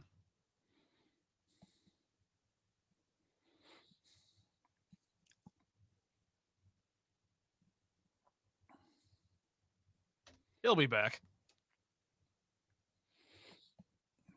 Seth's on top of these things, you know?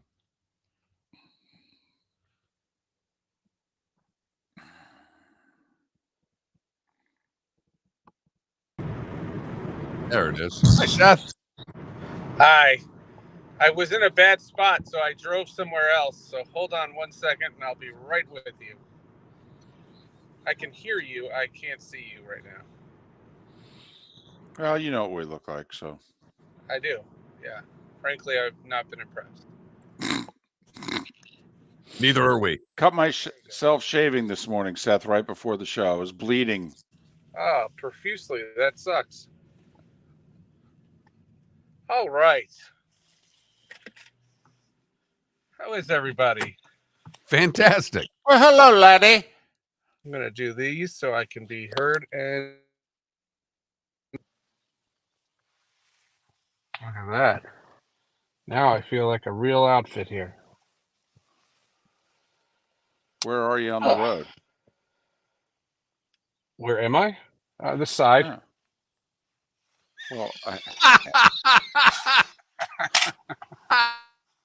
asshole. I meant So that's that guy that A went whole first. moment of the show happened at Yeah. 7:35 this morning.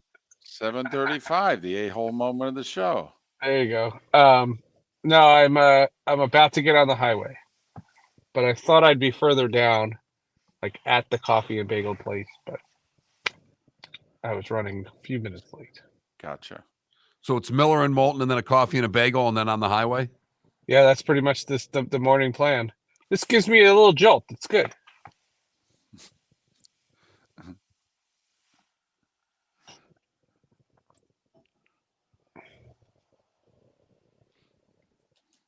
How about your hockey team last night? That was Deciding to impressive. still play. Yeah, that was impressive. Five out, 9 to play. It's possible. It's not probable. No, they'd probably have to damn near run it. Maybe. Yeah. I'd have to redo, what was that, 88? Yeah. Have to redo 88 all over again. Oh, that would be the best. Oh, get Gary Thorne back. Oh, you ain't kidding. Oh, the best. That John was, McClane. Oh, sorry. That was what caused his breakup with the Mets. Yep. 'Cause Oh, yeah. He had the Devils gig and the Mets gig, and it worked perfectly because the Devils always didn't make the never made the playoffs. Yep. And so he'd go straight from the Devils to opening day. And opening day wasn't in March. It was always, Yep. around April 7th or whatever. And so he could just go seamlessly from one to the other. Yep. The best. He was the best. That's my childhood right there. And he was so nice and so wonderful to talk to when he said no to Sports with Friends. He's living in Sarasota now, Yeah. Yeah. He just said no. And I thought after Peter McNabb died, he would want to, but nope. I'll try again.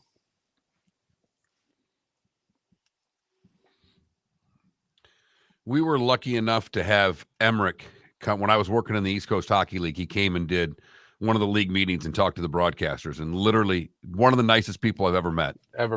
Yeah. He sat there and he's like, he was scheduled for, a 50-minute session. Yeah. And he said, my flight's at whatever time, so I've got nowhere to be until I got to leave for the airport at X. So he stayed there with us for 2.5 hours. Right. And just, it was awesome. And BS'd and just, it was awesome. Yeah. Yep. Great guy. Before Gary Thorne, there was Mike Emmerich. Emmerich did the simulcast, radio TV. Before and after. Yep. And then after was after Gary Thorne left, Emmerich came in. Lamoriello paid top dollar for Mike Emmerich, and it was random. It just didn't feel. It felt weird. The National Hockey League announcer was doing our games. Weird. You're listening to Miller and Moulton, only on the Florida Sports Network. And now, here's Mark Miller and David Moulton. 22 minutes before the hour, Pat Kirwan to talk about all that went down at the NFL owners' meetings, the rule changes, and what have you. He'll join us in a little more than 20 minutes' time. Seth Everett has literally pulled over on the side of the road, and he's talking to us. Well, Mark, he's not 100%. Because he didn't get his coffee and bagel before talking to us. So he's talking to us. We have, for whatever reason, we jumped on with Seth. This got a little glitchy, and now I've lost both David and Seth. So I don't know if we're going to have Seth Everett on this morning. We will definitely try to have Seth on, but now it seems that we've got all three parties back. Seth, welcome to the show. How are you this morning? And those are the players I know did steroids, and I'm not telling you again. Okay. Yeah. We've heard that one before. All right. So apparently you came up with a scheme to get out of jury duty before we get to the Ohtani thing, because that story's not going anywhere. So did you do something different to get out of jury duty? It was very different. It was really weird. My plan going in is I always talk about the media and how in the media you are asked to make split decisions really quickly without any thought to due process. And I've done that, I want to say 4 times at various jury duty assignments, and I get thrown right off the case. This case, I'm not going to give you any of the particulars. It was an attempted murder. And we're sitting in the jury room, and they have a questionnaire. And the first question is, do you care about his race or any of that, gender? No, I don't care about any of that. What's the second one is, has a family member or close friend ever been victim of a violent crime? I lost my best friend to a murder-suicide. Right. So they said, raise your hand. I raised my hand. They said, goodbye. I go, that's it? It was that easy? And I took off, and I was there of the 7 hours I was supposed to be there, I think I was there for 90 minutes. It was tremendous. Have you ever wanted to serve on a jury, or have you always wanted to get out of jury duty? No, and I have a very thought out answer to that, because you're not the first person that's asked me that. I do believe jury duty should be voluntary at first, because I do think there are a huge section of the population that love doing it, and they should go first. I never want to be on a jury, only because of the things going on in my life at whatever time that I've been on jury duty. I can't just take 3 weeks, 4 weeks, 5 weeks off to start worrying about some other person's future. I would love to be a juror right? in a murder trial. I would absolutely love it. No, I get it, and you should go to the front of the line. That's but the problem is they asked me what I do for a living, and I immediately shown the door. There you go. It's crazy that we have to go through the whole process. I wish they could put like a little star next to our name, say skip over that guy. That would be how I would do it. I saw people in the room. They were like salivating at the idea of being on this jury. Get them on. Let them do it. Did you use your interpreter as a reason why you couldn't serve on the jury duty? No. No. It's a pretty good segue, though. Nobody had an interpreter at jury duty. What do you make of the story, by the way? And, all your years in working for Major League Baseball at one point, you know how they feel about gambling. You know the commissioner. All right, just your thoughts on the Ohtani story, and we'll go from there. I thought it was very suspicious that, first of all, this gambler, this interpreter rather, making $400,000 a year, could get $4.5 million in credit with a bookie. To get the bills that high, Ohtani had to have known way ahead of time. So this idea that he was blindsided by the whole thing and surprised. Also, I don't know. Look, I'm not a super rich guy, but I know a lot of super rich people, and I've asked them. There's nobody that has access to bank accounts to do wire transfers. I don't know if you guys have ever done wire transfers, and I'm saying this more to your audience. You have to go through like 17 steps to do wire transfers and have security passwords and text codes and all these different things to do a wire transfer. How did this guy get access to all of Ohtani's stuff? And he had no idea. So he's either the most ignorant person in the world, or he was lying. Or the interpreter is the brightest criminal that's ever lived. And he's Lex Luthor? Well, yeah, and based on his past, that doesn't seem to be the case. The guy's a liar. He's, he didn't go to this college. He didn't work for this team. He doesn't seem like he's someone that could contrive this type of criminal enterprise to get $4.5 million away from Ohtani. And I thought it was weird because when I put it on through SportsCenter, and they immediately went to Tim Kirkjian, who I like a lot. I've known for decades. And he said, oh, well, he came off believable. How? First of all, you had no idea what he was actually saying. The interpreter, the new interpreter, was reading a statement. And I just think there are so many questions, and he doesn't have to answer questions from reporters. He will have to from either law enforcement in California or MLB investigators, which, that Roto-Rooter group, Manny, Mo, and Jack are going to come in, and they're going to have something. Joe Torre is really going to ask tough questions. Yeah, tough questions of Ohtani. Please. Really tough questions. Like, when you go to San Francisco, where do you eat? So my argument is going to be, this is the way I thought, because I had Jim Duquette on Sports with Friends, and we talked about it, and a lot of this is not in the podcast because it would be outdated, the minute it got published.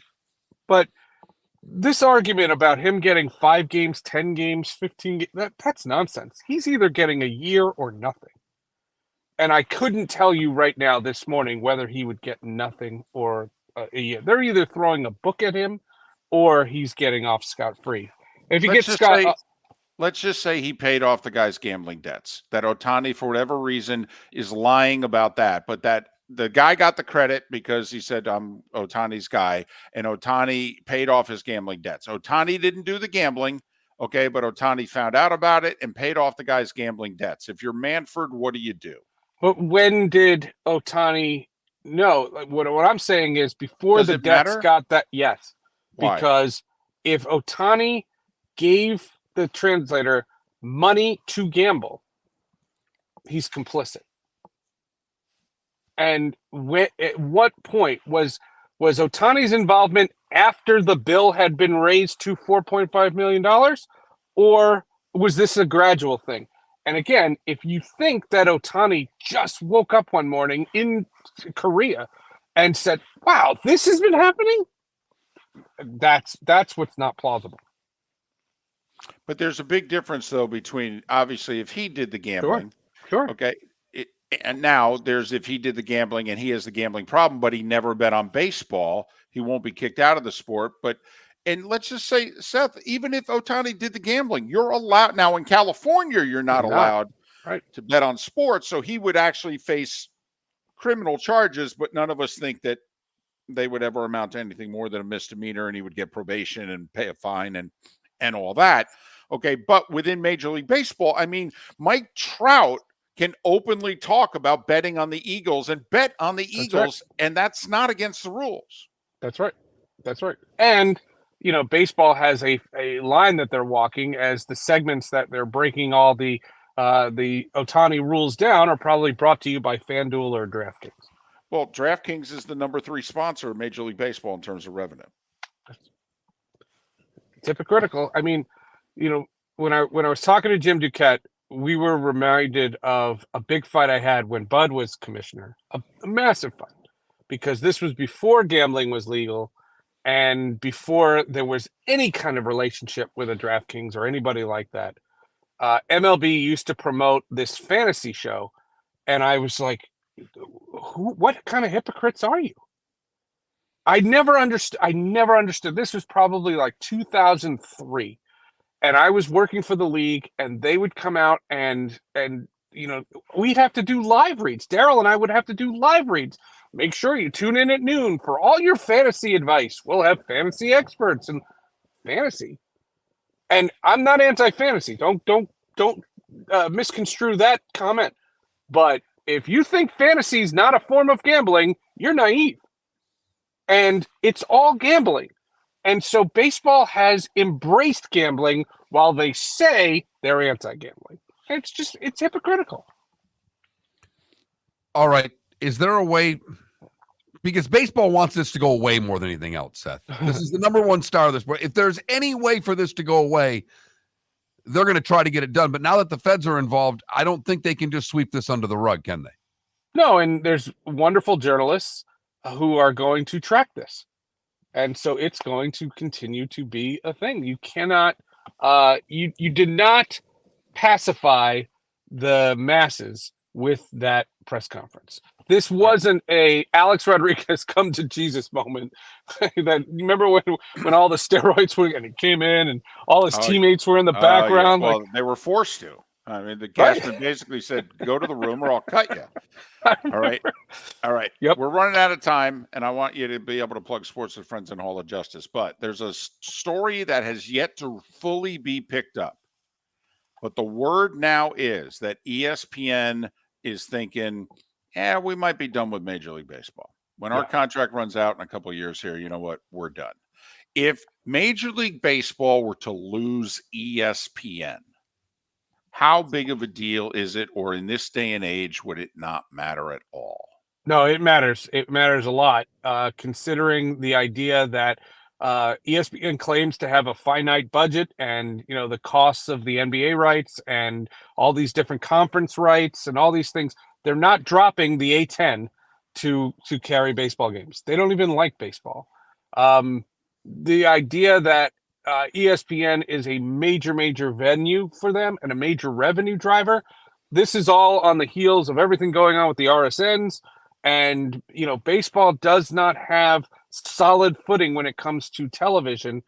And the one network that's loyal to linear is Fox, and they only do a bare minimum of games. Yes, they're postseason. I think this is a big deal for baseball, and it's something that we've been talking about for weeks. Sports with Friends, Hall of Justice. What do you got, Seth? Sports with Friends, first of 3 baseball episodes in a row. Former GM Jim Duquette, my old broadcast partner, makes his first appearance. We have a Hall of Famer in 2 weeks for episode 450. So it's Phil Nevin next week, and then this Hall of Famer. And then Hall of Justice, we've got another Hall of Famer, award-winning writer and artist Garth Ennis is on the podcast. He created The Boys. He wrote The Punisher. He's done tons of Eisner Awards, all these awards. Heavy hitter, Garth Ennis on Hall of Justice and Jim Duquette on Sports with Friends. Why will you not tease the Baseball Hall of Famer? Because I don't want to jinx it. Gotcha. Okay. But once he records it, he starts talking about it. Then we'll talk. Then we'll start spewing. Okay. What kind of bagel and what do you put on it? Oh, I don't know that there's going to be a bagel in my future. It's the bagel. You said no. It's the bagel and coffee spot. It was the bagel place. It's called a bagel place. I think it's Bagels for You or for me or for everyone. I don't know what it's called, but it's a bagel place. That's where I was going to get coffee. Just a coffee, no bagel. I think so. Yeah, I'm not feeling the bagel today. Don't know how you go to a bagel place and not get a bagel, but that's just. Well, maybe the smell. Once you get in, maybe I'll change my mind. I don't know. I really haven't thought the whole thing through. Well, we could have plugged the podcast more. Okay, Sports with Friends, Hall of Justice. Follow Seth on X at Seth_Everett. All right, be careful driving to Syracuse. Enjoy your bagel, and we'll talk next week. You got it, guys. Seth Everett, kind enough to join us, literally pulling over on the side of the road. See, in Jersey, they've got the law. You can't be on your phone while driving. Even though in theory, the phone's not in his hand and he can just put it there and he could still drive, but You can't do hands-free? I don't know. My mother tells me all the time that you can't be on the phone when you're driving. So I don't know. I'll have to. Got to pump your own gas. Can't be on the phone. Only state where you have to pump your own gas. But somebody did win the Mega Millions there, which is never far and away the biggest jackpot ever won in that state. So 1.1 billion. I guess they get like 537 million if they take the lump sum. Could you do anything with that? 537. Would we finish the week? No. Not a chance. Pat Kirwan is next.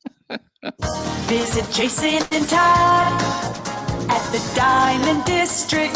When choosing something of high value and personal significance, such as a diamond, you want to shop with the best. And the mall is not the place to be.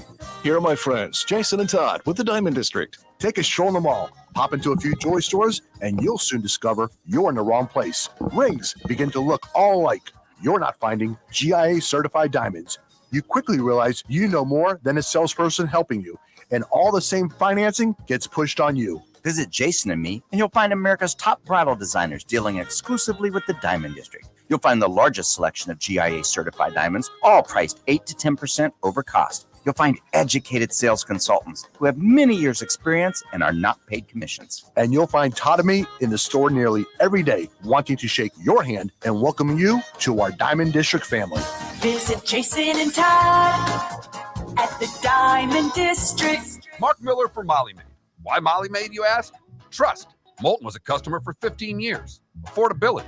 Didn't I just say Moulton was a customer for 15 years? Worry-free services. Our professional house cleaners are fully insured and a 24-hour warranty. Call Molly Maids today at 239-774-5839. That's 239-774-5839 or online at mollymaid.com/FTMYERS. That's mollymaid.com/FTMYERS. Hello, friends and family of Southwest Florida. Are you looking to tap into the electric vehicle market? Well, look no further, because we here at Southwest Florida Golf Carts have just what you need. E-bikes, golf carts, LSVs, scooters, and more. Come down and talk with one of our experienced sales reps, have a soda and a smile, and you could be cruising the streets in your new EV today. Stop by the store or visit our website at flgolfcarts.com and enter for a chance to win $100 off your next purchase by answering John's monthly sports question. The law firm of Michael F. Hornung specializes in criminal defense, DUI, personal injury, nursing home claims, and auto accidents. I'm a former prosecutor with over 34 years of experience. The information I know is information you need to know. If you've been arrested for a DUI, time is of the essence to maintain your driving privileges. Call the law firm of Michael F. Hornung for a free consultation. At the law firm of Michael F. Hornung, we are committed to excellence in your representation. Being a local attorney with local knowledge is clutch to the success of your case. For over 30 years, we have successfully represented the citizens of Southwest Florida. For a free consultation, call 239-437-0095. That's 239-437-0095. Our offices are conveniently located in Fort Myers. Visit online at mfh-law.com. You are listening to Miller and Moulton on the Florida Sports Network. Good morning, fellas. Morning, Pat. Good morning. Sorry about yesterday. They just kept no sending problem. them at me. It was like, You're working. yeah, once I consider it work, I'll probably quit. How much of the show did you have done before you started the show yesterday? All of it. We didn't use everyone. We had no room. We have 4 of them today from yesterday. Have you talked to Dan Campbell? Of course I did. I mentioned your name to him. He said he's looking for a guy like you. Optimistic all the time. Once I told him you gave a ticket away to that girl, he said, not yet. Still learning. I think he's over because I harass him all the time and he accepts the abuse. So he's very coachable, Dan. What I tell you what, Pat, when my buddy's kid gets his film, I'm going to lean on you to get it to Paul Alexander. This kid's a monster. As soon as you want me to do it. 15 years old, and he's like 475 squat, 275 bench, 250 clean. He's got a hind end on him. He's got a base. I mean, this kid's big. Good. I want to see him, and I want to get Paul involved.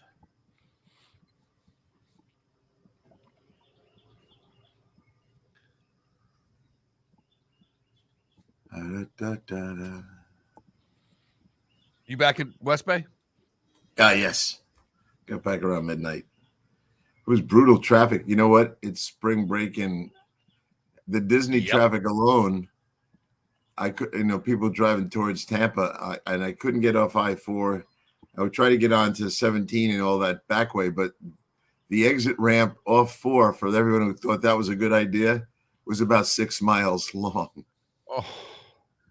And I'm glad I took my chances and stayed on 4, and then it loosened up right after that. Mm-hmm. Yeah, it was. And then when you got to Tampa, it was another bumper to bumper for a while. It was fine. You had time to think. On 4, though, 4 and 75, it takes you about 20 minutes to adjust to going 85 miles an hour the whole time. And then you realize this is nothing. This is what everyone does. And it explains clearly why there's always a fatality on 75 every day. There's no recovery from that.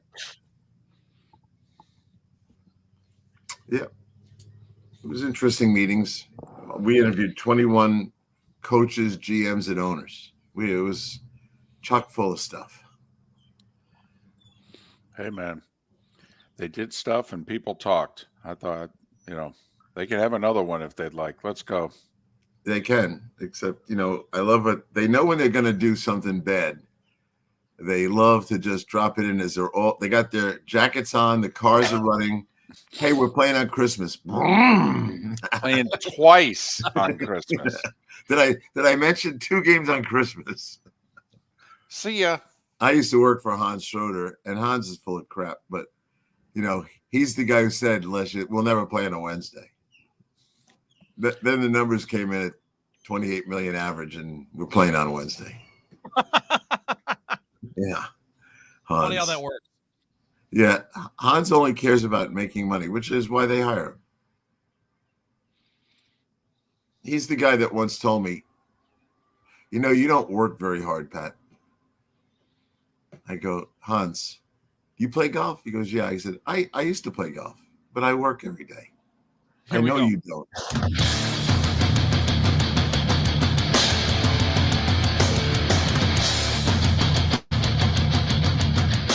You are listening to Miller and Moulton, exclusively on the Florida Sports Network. And now here's Mark Miller and David Moulton. Fast moving show on this hump day as we get you over the hump. Hope your week has gotten off to a good start. Terrific show lined up for you today. Ken LaVicka, the voice of FAU, midday sports talk show host on ESPN in West Palm Beach. He'll join us in a little more than 30 minutes time. Vern Lundquist on the show tomorrow. Vern Lundquist, and we'll also get you ready for baseball opening day with the radio voices of the Rays and the Marlins, Andy Freed and Kyle Seeloff. But right now, Pat Kirwan joins us. Having just spent 3 days at the owners' meetings in Orlando, he joins us once again courtesy of Pinchers. Pat, how are you? I'm doing great, fellas. Good to hear from you, and glad to be back. I always go to the owners' meetings with one question. At the end of these 3 days, sometimes 4 days, is the league going to be better or is it going to be worse? And there were a number of things that I thought made the league better, and there's a couple of things I don't think helped the league at all. So it was more of a positive than a negative, I'll say that. But some years I get disappointed. I wasn't totally disappointed this year, and I thought there was more consensus about things. I mean, I still go back to when Belichick said, why don't we challenge everything? And they said no to that. And that was a negative year, but more positive than negative this year. Well, break them down. What were the positive? What were the things that were the most positive to you, Pat? That helped the league. Number one, in no particular order, trade deadline. This is something we've talked about on this show many times. And I think they're ready to push it back even another week once they get to 18 games. But to push it back, they're getting closer to where I think it's realistic. John Mara said, we looked at all the other sports and we realized our trade deadline is too early. And we decided it's time to do something more innovative. So that I loved. The injured return, if you put a guy on IR in the summertime, he could never come back. Now you can bring two of those guys back. And now we have unlimited transactions to bring guys back. No more, he can't come back. We already fulfilled our quota. So I love that. The third quarterback on the practice squad, no more of that garbage that we had where he has to come up. He's got to be active. I like that. The kick return, I talked to Rizzi and Fossil, the guys who are the engineers of the whole thing. After I listened to them, I do like it. And here's why. We're going to go from a play that was insignificant. I know you guys talked about this probably yesterday, but we're going to have 2,000 returns. That's their guesstimate. And that's 2,000 more real plays and more chances. And I said to Mike Tomlin while he was sitting with me, I said, you need to get up out of this chair and go sign Cordero Patterson. And they did. And they didn't do it because of me. He started laughing and winked at me. It was a good thing we were on radio. And, of course, Arthur Smith had the guy. And so that's the kind of guy that's going to be back there. We discussed, Bill Cowher and I are going to have a long talk today. He's got all the information now, and he's trying to figure out what he'd do if he was coaching it. So I like all that. I love the third replay, but it's not enough. It's kind of in that minus plus area. Just give them 3 replay, opportunities. Then why do they get rewarded or punished if the officials are screwing things up? But here's the things I don't like. I don't like a game on Christmas, 2 games. I don't like that. I think that's bad for the league on a Wednesday. It's greedy. We're going to be playing football almost 7 days in a row. What else don't I like? I don't like the Brazil game on Peacock. And then Peacock starts bragging that all these people renewed. No, they didn't. They didn't read their internet email about renews. Don't like that. The replay game expired. This is the kind of stuff that gets you in trouble. We all know that there's a delay. All you need is a buzzer. But now we're going to stop the game and let someone look at the clock again. Game stoppages and penalties, not a fan of. And the one thing about the hip drop, which we can get into, was John Mara said, we've been assured that they're not going to call this all the time. They're going to look at this as a frequency from the way they look at what you and I, the three of us, would call spearing. You know how the helmet, and they only called it 8 times last year. They don't think they're going to call it a lot, but they think they're going to fine it a lot. So I'm okay with that. All right, a couple of questions. Back to replay. There was talk about they're now going to allow, whether you call it eye in the sky, someone in New York, just someone somewhere, not on the field, that's going to be able to quickly review roughing the passer and whether or not, I mean, I thought there were 3 or 4 calls they were talking about allowing either a challenge or further review of. Did they pass that? I did not see that passed. Okay. But the eye in the sky should be in the stadium, and it should be, as we've talked about many times, an older official that can't run anymore, that's got a great brain for the game, and he's been officiating for 30 years. Pay the guy a ton of money and have him in charge of the crew. And I know a couple of owners have told me that's what they want, but no one ever puts it up as a proposal. I think they're afraid it will never pass, but that's what I want, and hopefully someday we'll see it. I don't want an eye in the sky in New York. They've already proven they fail. Let's go back to the kickoff. And Pat, I thought yesterday, I thought it was quirky. I thought it was a bad idea. And like you, I talked to Mike Westhoff yesterday for about 45 minutes. And by the time I was done talking to him, I'm like, okay, I'm in. We're going to get we took a non-play. We've made it a play. And talking to him, he's already working on, concepts and designs. You said Mike Tomlin it gets these coaches, it gets their juice flowing a little bit, doesn't it? Dan Campbell, for starters, he loved it. And he just likes anything where if you're working on it and you're committed to the kind of extra personnel you're going to put on your roster that are core special teamers. We talked about the kind of guys that are going to be on it. On the return unit now, the way it's set up, you could have linemen out there. Anyone who blocks at the linebacker level, guards go down on linebackers, tight ends go down on those kind of guys can be on the unit. You're going to be too deep, and you can need a power player. That's why Steelers grabbed Patterson as fast as they did. And the cover unit, this was Todd Bowles said it to me. What you're looking for are guys that know how to beat, attack a defensive end. A lot of those guys. Why? Because they have to swim the tackle to get to the quarterback. They know how to get off a block. They know how to play on an edge of a player. Wide receivers that beat press. Those guys can be your cover back guys. Bill Cowher has already said to me, he goes, you cannot rush 10 guys flat. They'll break through and score because there's no one back there but the kicker. So he goes, you got to send them in waves.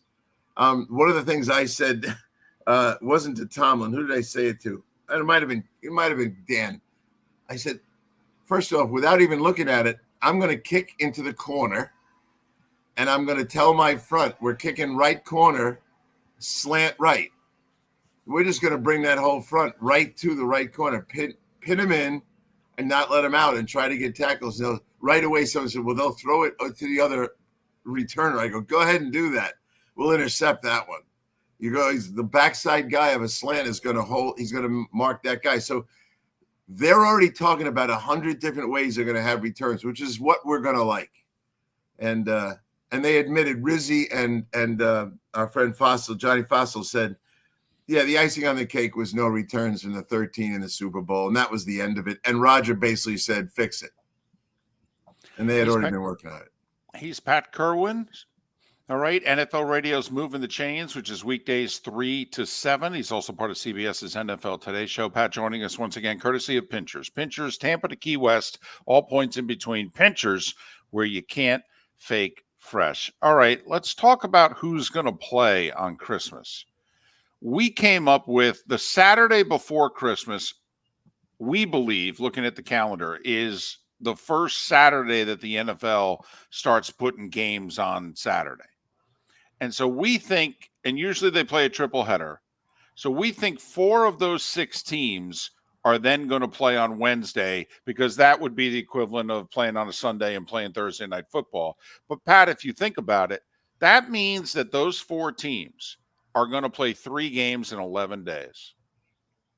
That's correct. And I mean, as one coach said to me with a smile on his face, he goes, "You don't think they ever ask us about this stuff, do you?" It was the 28 million views. No, you're right. They are taking the Saturday teams. And John Maris said it to me, because they're taking the Saturday teams. And, you're also getting pretty close to division games, right? You're getting really close to the start of division play. Hopefully it's not all division play, because those games at Christmas are going to be crucial for people getting in and out of the playoffs. But, yeah, they're going to take 4 of those teams from Saturday, and they're going to play them on Wednesday. Not real excited about it. Well, also, I mean, that's a real disadvantage. I mean, that's something that, I know we can, and I'm the most guilty of it, can overanalyze the schedule more than anyone. But let me tell you, if all of a sudden you look at the schedule and you're one of those 4 teams that's going to play 3 games in 11 days at that point of the season, my goodness. I mean, Pat, I'll say this. To me, if the NFL's all in on, and we know they want an 18th game, I really think they need to do double bye weeks. Oh, they will. When it comes to 18, they will. They're not going to do it with 17. They will do it with 18, and they'll be happy to do it. And so, Pat, you did just kind of slide in when I said the good and the bad. You slid in the 18th game. How close are we to an 18th game?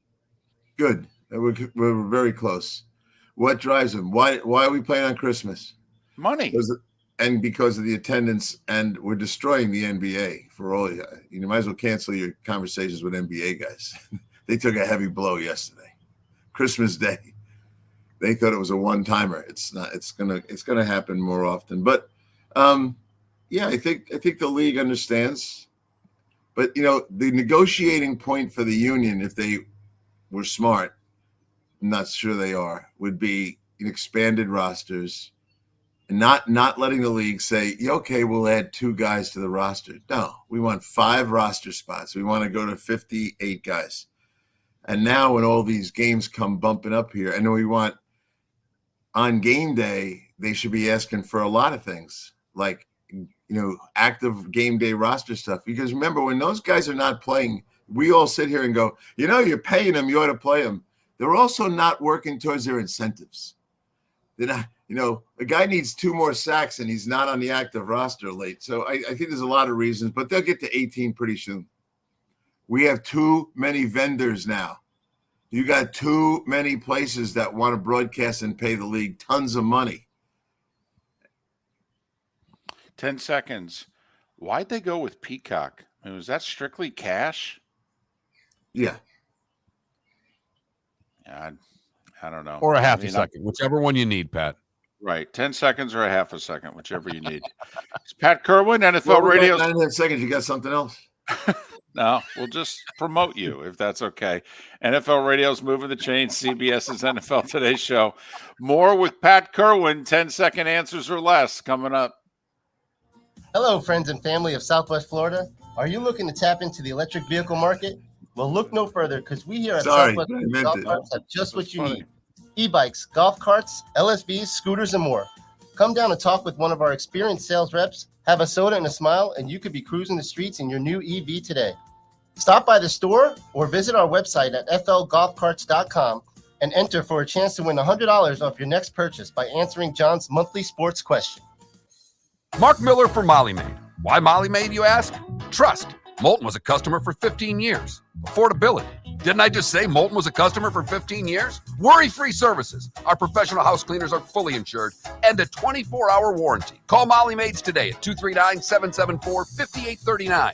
That's 239-774-5839 or online at mollymaid.com/FTMYERS. That's mollymaid.com/FTMYERS. The waterways of Naples are a beauty to behold, and the Bayfront Inn has multiple ways for guests to enjoy the water and have some fun. Gather your family and friends and enjoy a leisurely day on the water with a pontoon or deck boat. If you prefer to explore the waterways without a motor, the Bayfront has canoes, standboards, and kayaks. At the end of your journey, enjoy lunch or dinner at the Bamboo Tropical Bar and Grill, the Bayfront Inn. Something for everyone on 5th Avenue in Naples.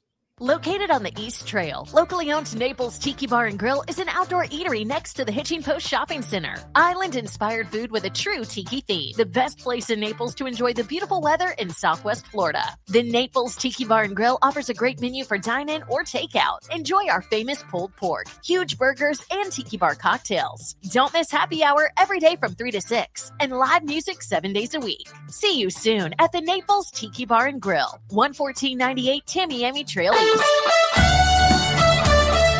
are listening to Miller and Moulton on the Florida Sports Network.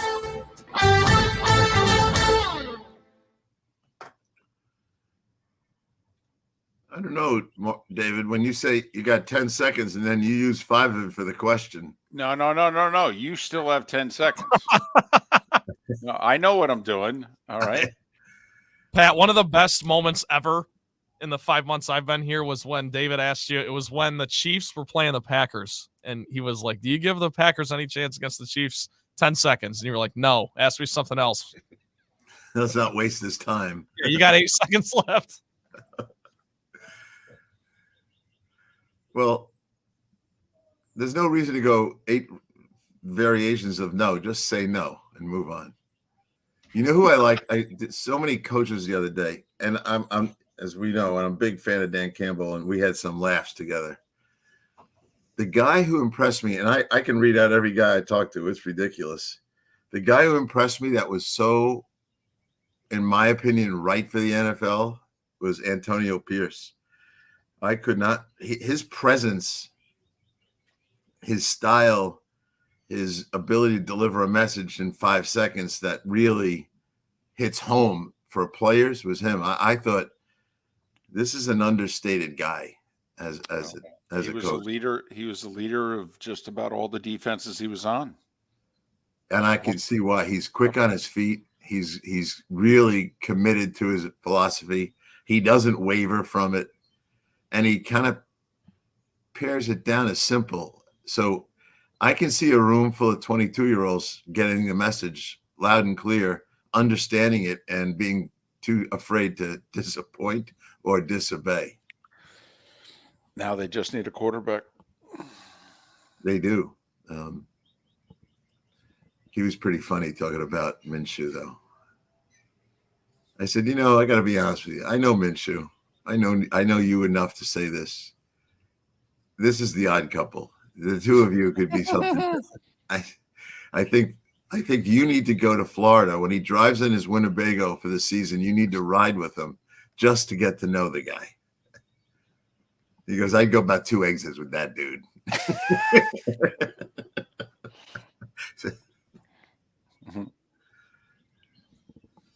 Oh, yeah. Gardner Minshew in Vegas. Just what a marriage that is. Living in his Winnebago. He bought a house in Bonita. He's living near a friend of mine. Finally, he's got a real roof over his head in the off season. You guys should have that guy on your show. I would love to. And any if there's a way you could hook that up, Pat, I would love to. I'll work on that one. The time difference is the problem. No, while he's in Bonita in the offseason. Oh, yeah. That's true. Now he's right there. Right. Yeah, this summer maybe. Between camps. The stash. Yeah. They love him in Jacksonville. They absolutely love him here. He's kind of like the guy in that football movie, just the quarterback, the kind of goofy, long-haired guy. I can't think of the name of the movie. Keanu Reeves? Yeah. That movie? That movie. Is that The Replacements? What was that movie? You got it. Yeah. That's kind of his image. He plays hurt. He doesn't need a lot of reps. With a straight face, he says, well, in the offseason, I just kind of run and throw on the beach.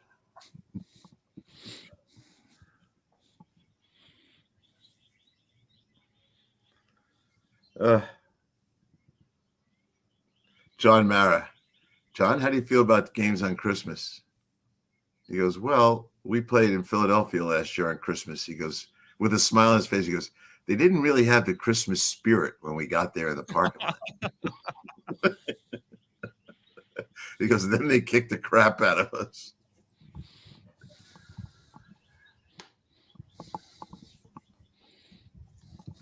I at least like the fact that he's staying hands off, because he's trying. He had about a 6-year run there where he had his hands all over everything and he ran the franchise into the ground. No, he's still trying. He's got to get up every day and promise himself not to. He took some shots at his head coach, though, in a nice way. Mm-hmm. Here we go. He's kind of warning him. No more freak out sessions on the sideline. You're listening to Miller and Moulton, only on the Florida Sports Network. And now, here's Mark Miller and David Moulton. Our remaining moments with Pat Kirwan. Got about 10 minutes left with Pat. Ken LaVicka, the voice of FAU, sports talk show host out of West Palm Beach. He will join us. Where did the Owls go from here in about 15 minutes' time? Pat, of course, hosts his own show with Jim Miller, who called Moving the Chains on NFL radio, weekdays 3 to 7. During the season, he does the show on Saturdays as well. And then on Sundays, he spends time with CBS and the NFL Today Show. Pat joining us once again, courtesy of Pinchers, Tampa to Key West, all points in between. Pinchers, where you can't fake fresh. All right, let's talk a little personnel here and some stuff that's happened in recent days. Why did the Chiefs only get a 3rd and a 7 for L'Jarius Sneed? Well, the 3rd is not even till next year, which is even more watered down. It's all about the contract, right? They didn't want to pay what it was. There's two things, and I think they like someone on their roster and they intend on fulfilling. And I guarantee you, Spags said, we can play without him. If Spags went in there and said, without him, we can't even play our coverages, I think they would have kept him. No. I know the Chiefs also, they're looking at who they have to sign contractually. And, so I get it. The Chiefs made a financial decision. How come they were only able to get a 3rd and a 7th, though? Yeah, I got asked that question by Steve Cohen the other day. And I go, Steve, and I talked to Andy Reid Sunday night. We talked a little bit about it. He goes, hey, you know how business is. But I think they would never trade him in their division. So that eliminates a couple of teams that really know him well. I think that's part of it. I was surprised they traded him in the conference, but I think they couldn't afford to pay him what he wanted. I thought they should have gotten more, so I'm with you on that. But here's what I say all the time. You get what's the best offer out there, and that was it. That means no one else was offering better than that. Think about that. I wonder, kind of like with Fields, I wonder if both the Chiefs and the Bears had better offers on the table at the beginning of the business year, didn't pull the trigger on deals, and then 2 weeks went by and people started using up their cap space and draft capital and what have you, and then those deals were gone. I don't think so. I think there's still plenty of guys with cap space that could have said, you know what, let's wait, and when everyone's fizzling out of cap space, we'll have enough to go get them. To me, it's like the compensation package, as pathetic as it is, was the best one they could find. And that I would have turned it down saying, if that's all we can get, I'm just might as well play him on the tag. And they decided not to do that. But this is a team that Andy Reid, at no time when I was talking to him, had any anxiety on his face about all this. He was happy to move on. I know there's a guy that they like that no one really sees because he doesn't play much, but in probing that subject a little bit deeper, I said, you can't tell me you're just counting on the draft. And, they said, well, there's a guy we do like, kind of like him. No one knows him, but we like him. And are they famous for doing that? Yeah, they like that Najee Johnson, 7th round pick. And he's not a big guy. He's 5'10", I think, out of Marshall. But when you do these things, you have financial restrictions, which I would have just kept. You got him on a tag, just play him on the tag. You got all until July to get him negotiated if you want. You can always threaten the tag next year and then trade him. But Yeah, I'm with you. I think it's a head scratcher for me. It's too good of a player to get that lousy compensation. Are you buying this J.J. McCarthy racing up the draft boards that he could be possibly picked fourth? No. I think there's as much negative vibe when I talk to guys evaluating him. And I'm not going to get here and bash the guy. I just don't think that he is worthy of that spot. When I hear names like Christian Ponder type player, some of his interview stuff has been on the borderline of bizarre. It sounds like he's the son of Jim, and the cold shower thing. I take it challenging cold shower. No one wants to hear all this stuff. The more he talks, the more I'm going, 30-year-old veterans are going to go, what's with this dude? No, don't see it. And he's a fastball thrower. This is a league where you need 3-4 different releases. You got to have touch. You got to put it over the linebackers' heads. You can't Kaepernick every throw. And he's a hard ball thrower. So this stuff guys don't think. Has he been challenged? And I got told to watch the TCU game. I watched the game. No. And I couldn't believe that was steer me to the game that gave you the reason to love this guy. Watch TCU. I watched TCU. I hated him more. No. All right. Speaking of quarterbacks in the state of Texas, how about Jera's comments about Dak that basically we're just going to let this sucker play out? All right. I mean, is it possible that Jerry is basically thrown down the gauntlet to Dak and said, we could move on from you after 2024? Well, in negotiating 101, there's a chapter called Threaten the Client. The player is laughing. I believe he's laughing at that. And I don't think he even thinks it's true. I think he knows if they actually want to go through with this, I'll get a job so fast. If Kirk Cousins can get the deal he got, what would Dak Prescott get? A healthy Dak, younger Dak Prescott.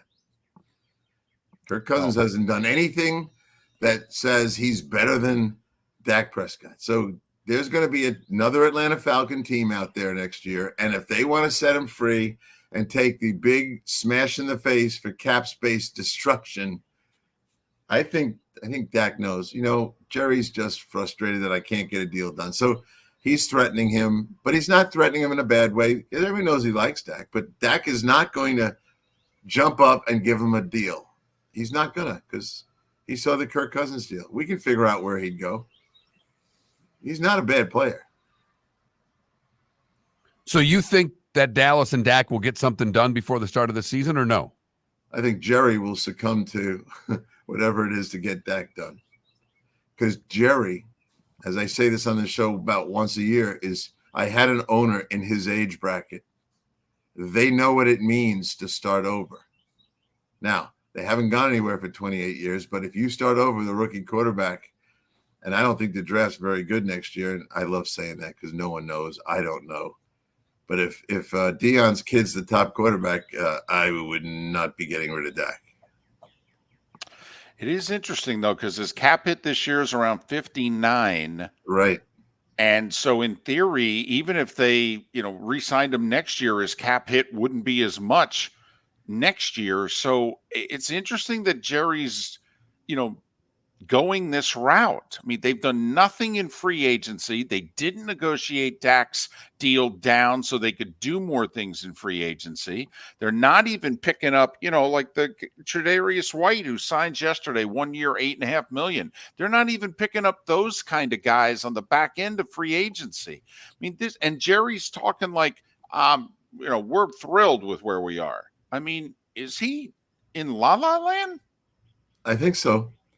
No one's buying it. He's already back, right? He's not really talking we're all in anymore. I think his definition of all in has had to be evaluated, and he failed that test. So, no, this happens to guys. It happened to me. You get yourself bound in with contracts, and you don't have the power to manage your own football team anymore. The big fat contracts are managing your team, and Jerry is acting like he's still running it. Pat Kirwan. You can hear him weekdays on NFL radio, 3 to 7. The show is called Moving the Chains, and he joins us twice a week for most of the year, actually, courtesy of Pinchers from Tampa to Key West and about a dozen locations in between Pinchers where you can't fake fresh. Well, get some rest. Play around a golf. You tell me once a week in the off season, and then you tell me there's no off season. So I figured it out. No. Actually, I love being here. June. Actually, we try. Thank you, Mark. We try to bring you down to once a week after the draft, and you berate us and say, "No, I want to come on twice." Tell the I truth. love coming on with you guys. It's always a stimulating conversation and gets me ready for a lot of other things during the day. And I love 10-second opportunities, and I always give 9 back to you. Hello, friends and family of Southwest Florida. Are you looking to tap into the electric vehicle market? Well, look no further, because we here at Southwest Florida Golf Carts have just what you need. E-bikes, golf carts, LSVs, scooters, and more. Come down and talk with one of our experienced sales reps, have a soda and a smile, and you could be cruising the streets in your new EV today. Stop by the store or visit our website at flgolfcarts.com and enter for a chance to win $100 off your next purchase by answering John's monthly sports question. Visit Jason and Todd at the Diamond District. Hi, I'm Jason. And I'm Todd with the Diamond District. I believe in complete transparency. If you're shopping for diamonds in Naples, you're paying too much. If you're shopping in the Cape or Fort Myers, you also won't see the selection you deserve to have.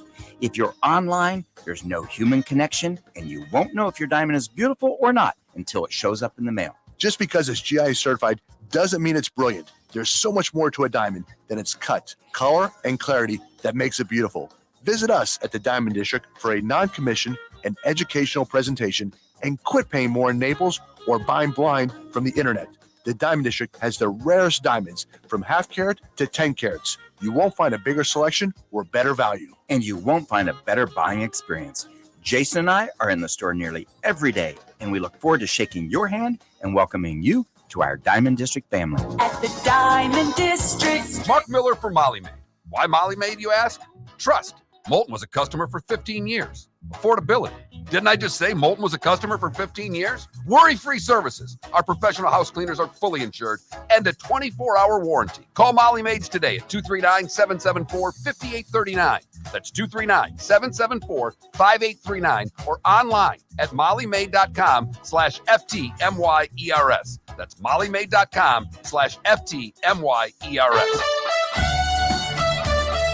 You are listening to Miller and Moulton on the Florida Sports Network.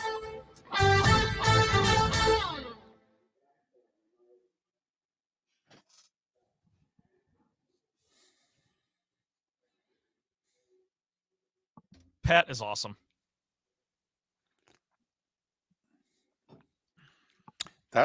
I was not kidding. Okay. And Mark can back me up on this. We have said to Pat, listen, we'll do twice a week through the draft. And then, maybe the week after the draft, because then there's a whole bunch of free agent moves, and then, by like the second week of May, right around Mother's Day, and then we could just, till training camps start, we can just do like 10 weeks of once a week. And he literally goes, no. Okay. So, what we end up doing is maybe we'll have them on twice a week, but we only do one segment. Because it is, when you get past May, it's hard to do back-to-back NFL. I mean, there's not much out there. Right. But also, we don't want to, take advantage of Pat, even though, he gets Pinchers gift cards and what have you. I just,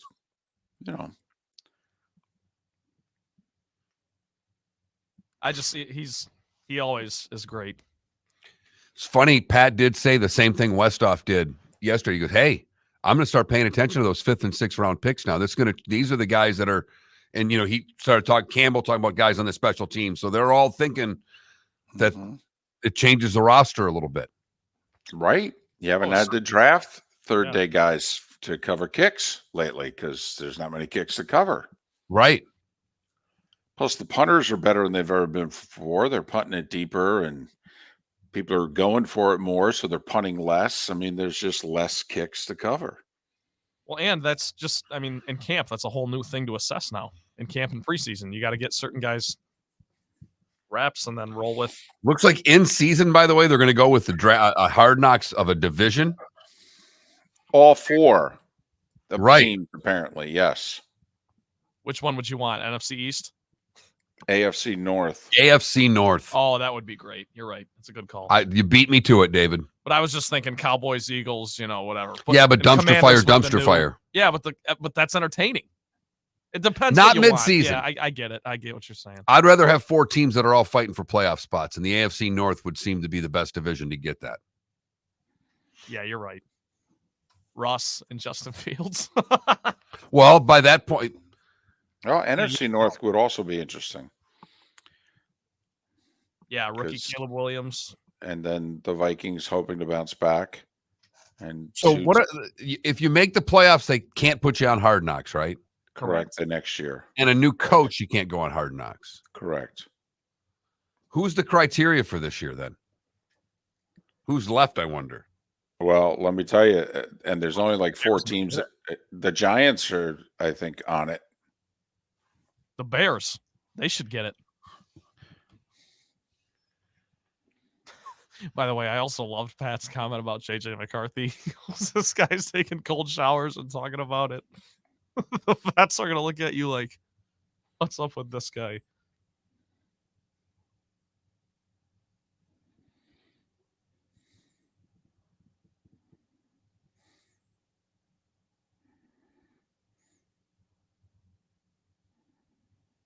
Oh, the last 2 years, by the way, making the playoffs. So they don't have a first-year head coach. They didn't make the playoffs in either of the last 2 years, and they haven't appeared on Hard Knocks in the last 10 years. They've changed the rules, though.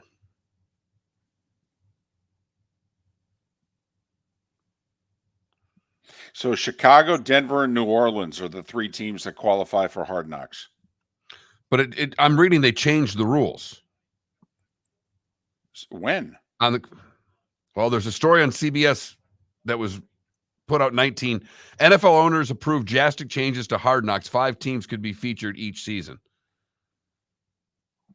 Well, yeah, isn't that one preseason, one in training camp, and the 4 One in season? preseason, but it says under the new rules, the team doesn't have to be on the show if any of the 3 rules apply. First-year head coach.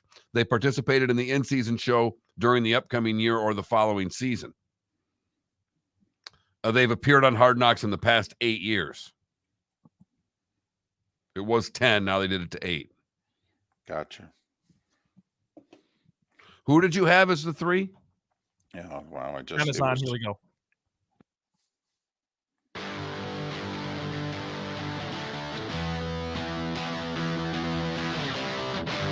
You're listening to Miller and Moulton, only on the Florida Sports Network.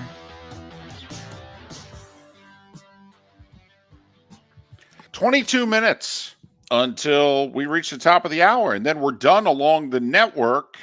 The Diamond District bonus hour is simply an hour away. Miller and Moulton, millerandmoulton.com, Miller_Moulton on X. Ken LaVicka is kind enough to join us. He is the play-by-play voice of the FAU Owls. He also does a midday sports talk show on West Palm Beach on the ESPN radio station. You can follow Ken on X at KLV 1063. KLV 1063. Ken, it's David and Mark. How the hell you been?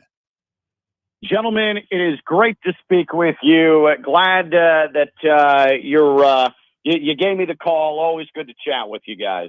By the way, there's a buddy of mine, Greg, who goes all the way back to your days at Valpo. And he texted me and said, beers are on me if you work Valpo into the conversation. So, Ken, that's why I'm bringing up your Valpo pass, because Greg doesn't buy very often, and now I'm getting beers. There you go. Beer 'em, damn it. I love it. That right there. The fact that you just bulldozed your way into it without any nuance, that's the proper way to do that. All right. Ken, FAU post Dusty May. You know, we watched it here. And where I am, FGCU had Andy Enfield and things. They kept on keeping on, but obviously they've not had the success that they did with Andy. And I don't know if that ever could happen again at a school in the A-Sun. But FAU has built something over the past couple of years, and now Dusty May is gone. What's next for FAU? Ooh, that is a phenomenal question, and it's very much a crossroads right now. And in fact, I was just kind of exchanging messages with a couple of the players last night, and I know that Dusty made the comment in his press conference when asked about if he was going to bring any of his FAU players to Michigan. Dusty said, "Hey, I want that program to continue to succeed. I'm going to do what I can to ensure that that continues. I don't see any of the names in the portal." And I was talking with some of the guys last night, and really it was, we're waiting to see what happens. You can decipher that however you want. Dusty May had told me on my show a couple of days ago that he would like to see a hire come from the interior, from the inside, because this is obviously a unique job that still features some pratfalls, not the greatest budget in all of college basketball by a long shot. And so I don't know. I don't know what's next. I do know that I never thought that this would be as an attractive a college basketball job as it's become, yet here we are. But I would expect by week's end, there's probably an indication of who the coach is. Well, Ken, let's talk about this. If you think about it, so Lane Kiffin had his 3-year run, very successful, and then Dusty comes in and has a very successful basketball run. So in the two major sports, FAU's had some real moments here over a 6 to 8 year period of time, but you made it sound as if financially they may not be best prepared for the college sports world that we're now in. It's tough because there's this dynamic at play. For the entire existence since football began, Florida Atlantic was a football school. The vast majority of the resources went to football, and the resources were scant at times. That said, there's been a massive push over the last 10, 15 years, especially now, though, as we've gotten into the NIL era, and FAU has now twice switched conferences in the matter of 7 years. First to Conference USA from the Sun Belt, and then the American. A huge push to make sure that the football program is financed in a way in which it can continue to be competitive, and that really kicked into overdrive when Lane Kiffin came in. The recent basketball success came so out of nowhere that now FAU is trying to scramble to make sure resources are going to that. And I'm telling you, last year, and just to give you an indication, the financial situation, Florida Atlantic, of the teams that were top 10 seeds in the field of 64, FAU by a wide margin had the smallest budget of any program, and that's up infinitely from where it was even a year ago. So there's just a lot of work to do. You're trying to do 20 years worth of work in about a 2-year span because your basketball program came out of nowhere. So that's the challenge right now. It's only going to improve. There's consistent money coming in now. Going to another tournament is going to bring more money in. That said, they're still playing a catch-up game where football, which got the vast majority of the resources, spent a lot of time stockpiling. So have these the two tournaments runs have obviously put the basketball school on the map, but financially not there yet. What's the next step with this coach that gets the job? Because it sounds like it's not just who other coaches. It sounds like whoever, the current AD has to continue to raise the bar from a financial standpoint. Yeah, now luckily there is continuity there. Brian White remains the athletic director. He signed a contract extension last year as well once Dusty May got his. Brian White, whose brother now, Mike White, is in the semifinals of the NIT. He's the head coach at Georgia, and that's where Dusty May and Brian White went way back, because Dusty was on Mike White's staff at Louisiana Tech, then at Florida before he came to FAU. So there's a lot of familiarity with Brian White and what needs to be done. I'm sure you guys noticed on television this year, the arena got a complete facelift in the offseason, and that played extremely well on CBS, ESPN, all the networks that FAU was on this year. So that process is underway. It has begun. There are several NIL opportunities that these FAU players have been enjoying since the Final Four run. So there's a framework in place. It's just a work in progress at this point, and you're continuing to try to build.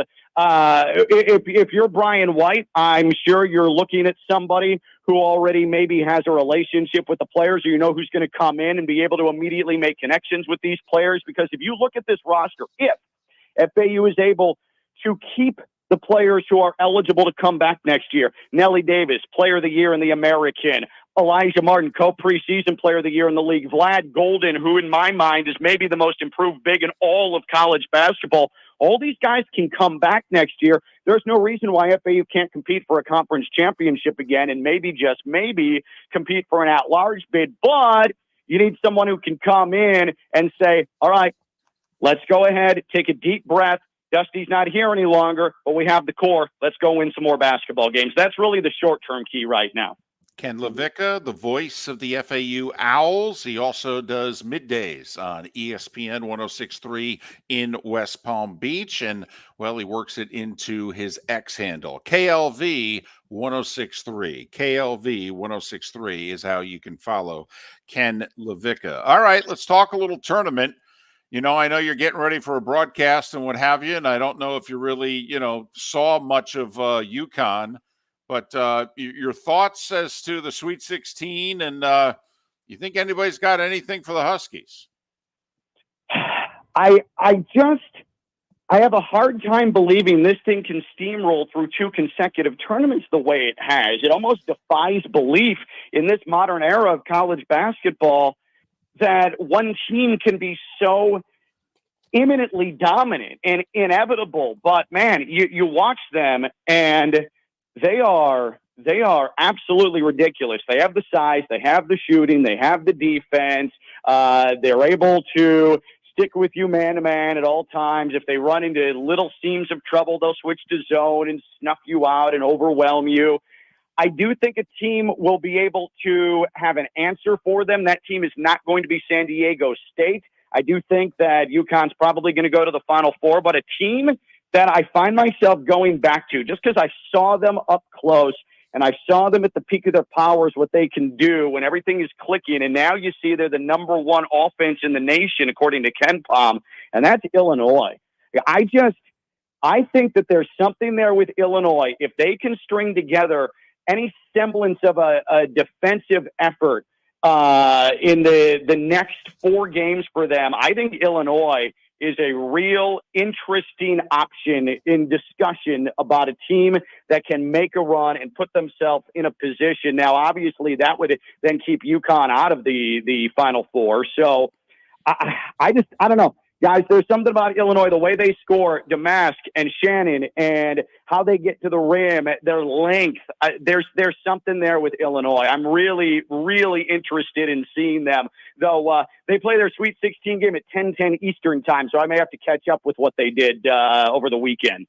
Well, there's no doubt there. But the problem with Illinois for me, too, is just that Iowa State game, because that's a rock fight. And Iowa State defensively, if there's a team that can shut Illinois down, Iowa State's that type of team with how they're stifling defense, the way that they play. I think that's going to be an interesting game, but Illinois can definitely score. Give me another team not named UConn that you think can win the whole thing. All right. So I was actually going through this yesterday, and so obviously, like I said, there's Illinois, but I also really, really like the way that Marquette is put together. I saw Marquette up close last year twice. Saw them in Columbus. Saw them lose against Michigan State in the round of 32. But I really think getting over that hump, getting to the Sweet 16, Marquette, they've got the scoring. They're a very good defensive team. And I think now they believe. And I think that they are favorable, as good a story as NC State is. I think everything is favorable for Marquette to get into the Elite Eight. And I like the way that things shape up for them, especially considering Tennessee has flaws. Houston, I need to see it before I can believe it, that they can get to a Final Four. Gonzaga, this is not the same Gonzaga team, though they played well against a 6-man Kansas squad, not the same Gonzaga. And with Purdue, if you press them, I will continue to push this narrative. If you press them, you can find a way to beat them. Marquette can do that. I think Marquette could find themselves in Arizona. And they draw NC State in the Sweet 16. And then, well, in all likelihood, they'll get Houston, but who knows? We'll see if Duke can gain some toughness in the next couple days to battle Houston in the Sweet 16. Listen, final question, Ken. It surprised us, for whatever that's worth, that he chose Michigan over Louisville, because one's a football school and one's a basketball school. Did it surprise you? It did. It did, especially considering that Louisville is within an hour of where he grew up as well. And his whole family is still in that general area in Indiana. And I thought that proximity was certainly going to help Louisville's case. But then after I thought about it, I think it really comes down to this for Dusty May, who is very, very committed to the influences that raised him and molded him and developed him into what he is now.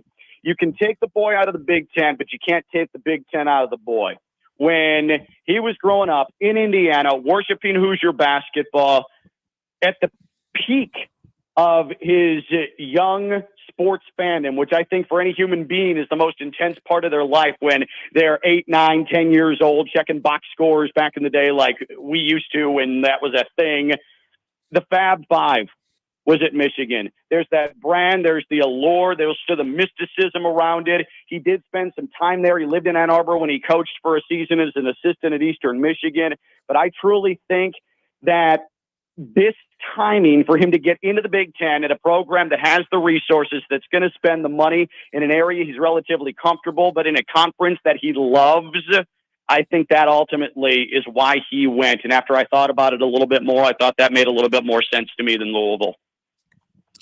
Ken, continued success. We're very happy for you and all that you continue to achieve. Thanks for making time for us, and hopefully we can talk down the road. Gentlemen, appreciate you. Just hit me up. Always good to talk. Ken LaVicka, the voice of the FAU Owls. Also middays, ESPN 106.3 in West Palm Beach. Follow him on X at KLV 106.3. KLV 106.3. Just flows. It's almost You like love saying that. I do. You like his X handle better than Shane McNichols. Well, because also when I say it, I think that it's like, call into the show, KLV 106.3. Call in right now. We'll take the 7th caller, KLV 106.3. Yeah. I like it. It does have a great flow to it.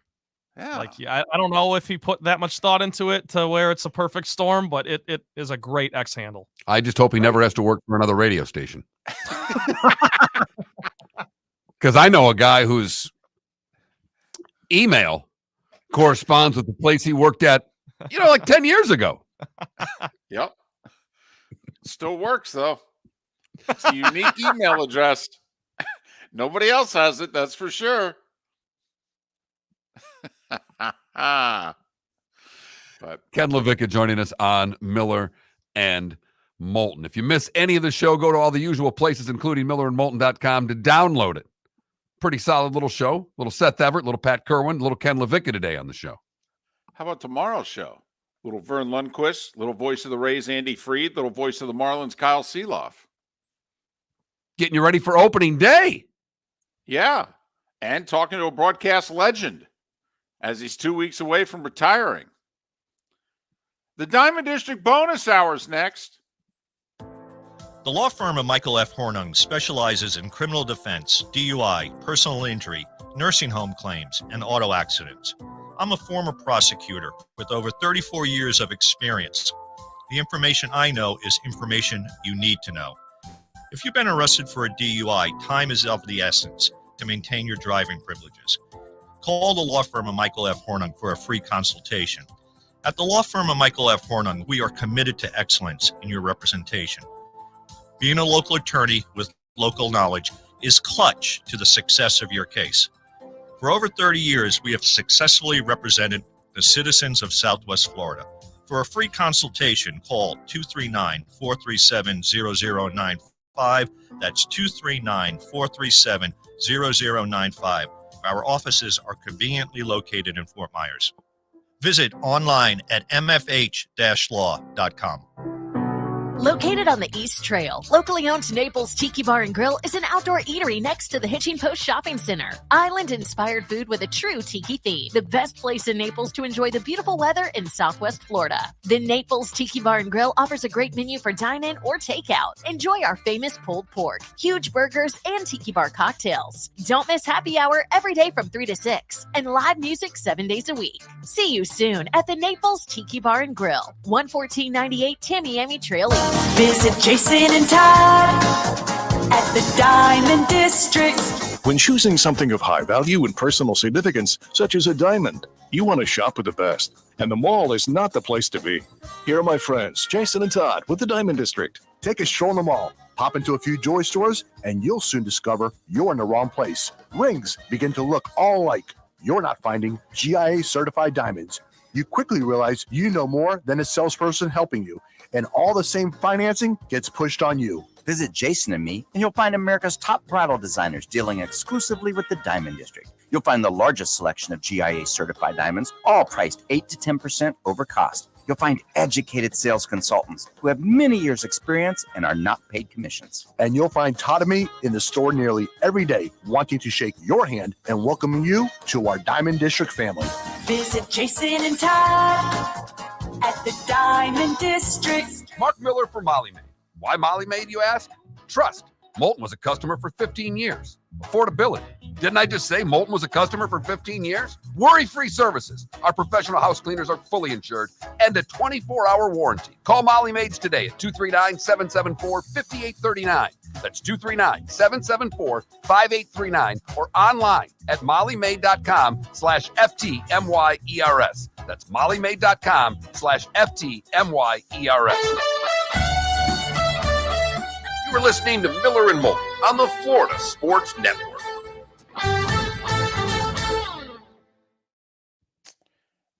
Well, Sonny, Vern just does 16. He also does 6. But Vern just does 16. So I don't know. They keep changing their golf announcers around.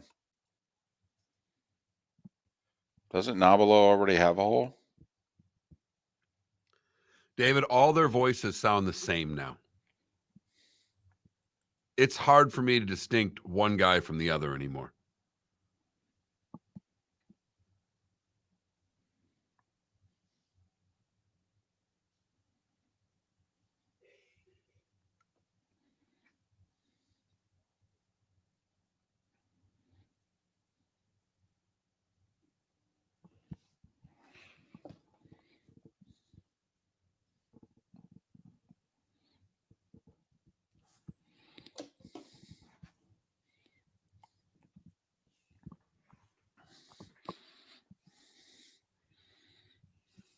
I got a New Zealand accent. I got a South African accent. I got a bunch of accents. That's what I have doing golf now.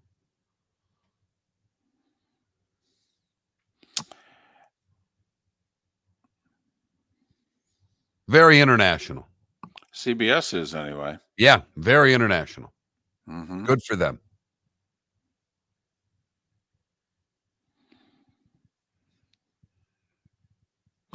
Well, I mean, let's be honest. It would have been Phil.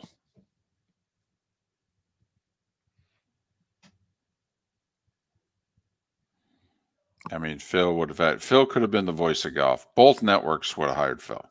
Honestly, he could have done for both networks and they would have let him do whatever he wanted.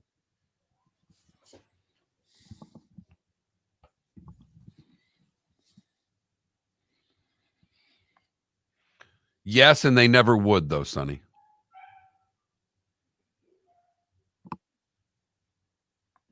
Remember, Johnny Miller to the Masters, he never won the Masters. You know, just like who's the main analyst now? See, he won the Masters. Immelman. Yeah. Immelman won the Masters. When I was there, it's the guy I saw win it. 05, was it? Immelman? No, 05 was Tiger. 07. I believe it was 7. Yeah, Phil was Weir, 7, or as I like to say, 7. 7. Yeah, Weir was 03, Phil was 04, Tiger 05, Phil was 06.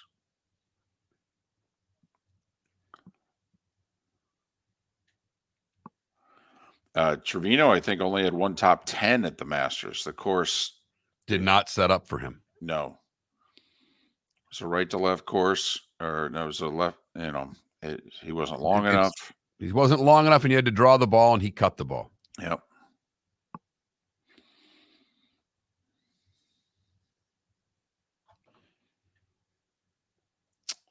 Well, Zinger never won at Augusta. Hey, David, I'm going to make you a little jealous right now before we go on the air. Mm-hmm. I think I'm making patty melts today for dinner. I made rye bread, and I've got to use the rye bread, so I think I'm making patty melts for dinner tonight. Golly. You were texting me earlier in the week about the hot dog place as a drive-through, and now you're making patty melts. Man. I wish I had money, because I'd rent a place. Okay, here we go.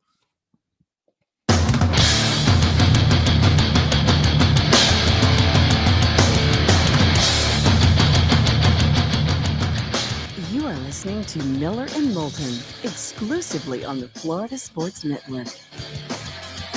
And now, here's Mark Miller and David Moulton. It is the Diamond District bonus hour. Thanks so much for being with us on this hump day. Hope your week is going well. This is the day for us to gear up, catch our breath. Big day tomorrow. Not just on the show, when we'll have Vern Lundquist and the voices of the Rays and the Marlins, Andy Fried and Kyle Seeloff, to join us. But tomorrow, opening day Major League Baseball, if you're willing to overlook that whole Soul Series thing. And then the Sweet 16. The madness is back. Hey, That's tomorrow. Don't bash on the Soul Series. I mean, we got some runs. We got some offense in the Soul Series, baby. Well, also it's morning sports for Mark Miller. I mean, right. Anybody else playing their opening day at 3 a.m. for me? 4 a.m, 5. Is there a game that's starting before 11 a.m.? We were both really big fans when ESPN, the first day of the college basketball season, they did the 24-hour marathon. We loved that. We loved Hawaii obviously has to get a game because they need a game overnight on the East Coast. So like Hawaii would be the, 4 a.m. game in the East because that's 11 p.m. there. And then it was a matter of, okay, who was going to do the 6 a.m.? Because you could get schools that would do the 8 a.m. and what have you. And when FGCU did breakfast at the beach, wasn't it the 6 a.m. game? I thought it was 6. Yeah. I thought they got the real early one. They got the time slot that nobody wants. Hawaii gets punched in at 4 a.m. because that's 11 p.m. local at 4 a.m. on the East. But then nobody on the East Coast wanted to do the 6. They're willing to do the 8. Okay, but they really didn't want to do the 6. That was a quick Hard Knocks. I mean, it ended because no one would do the game. At least the NFL forces schools to do it. Right. And with no governing body in college basketball, they really can't force anybody to do anything. But also it was not cheap for ESPN to produce those games. I mean, think about it. The crew, like when they did I think it was 2014 or 2015? Was it right after the Sweet 16? It was right after. That they did breakfast on the beach? Yeah. And, so was that Joe Dooley's first game then? Was it breakfast at the beach? I thought they opened at like Nebraska. Maybe it was the second year. Okay. But anyway, all I know is that it was completely sold out and the community loved it. And I was like, man, I'd do this every year. We actually, I swear this is the truth. We actually talked about doing something like this 3, 4, 5 years earlier because FGCU couldn't attract flies and they weren't getting talked up locally. And you and I looked at one another and said, they need to do something crazy, something that'll get them on national television. Play a game when no one else would play it. And then, of course, whole Sweet 16 thing, and everybody knew who they were. And Then ESPN was begging them to play. Please play at 6 a.m. And of course, the AD at the time was like, 6 a.m. Hell, our crowd is up at 4:30, 5 o'clock. That's no problem. They're just going to be leaving Perkins at 5:30. Right. I mean, 7 would be perfect, but we could do it at 6.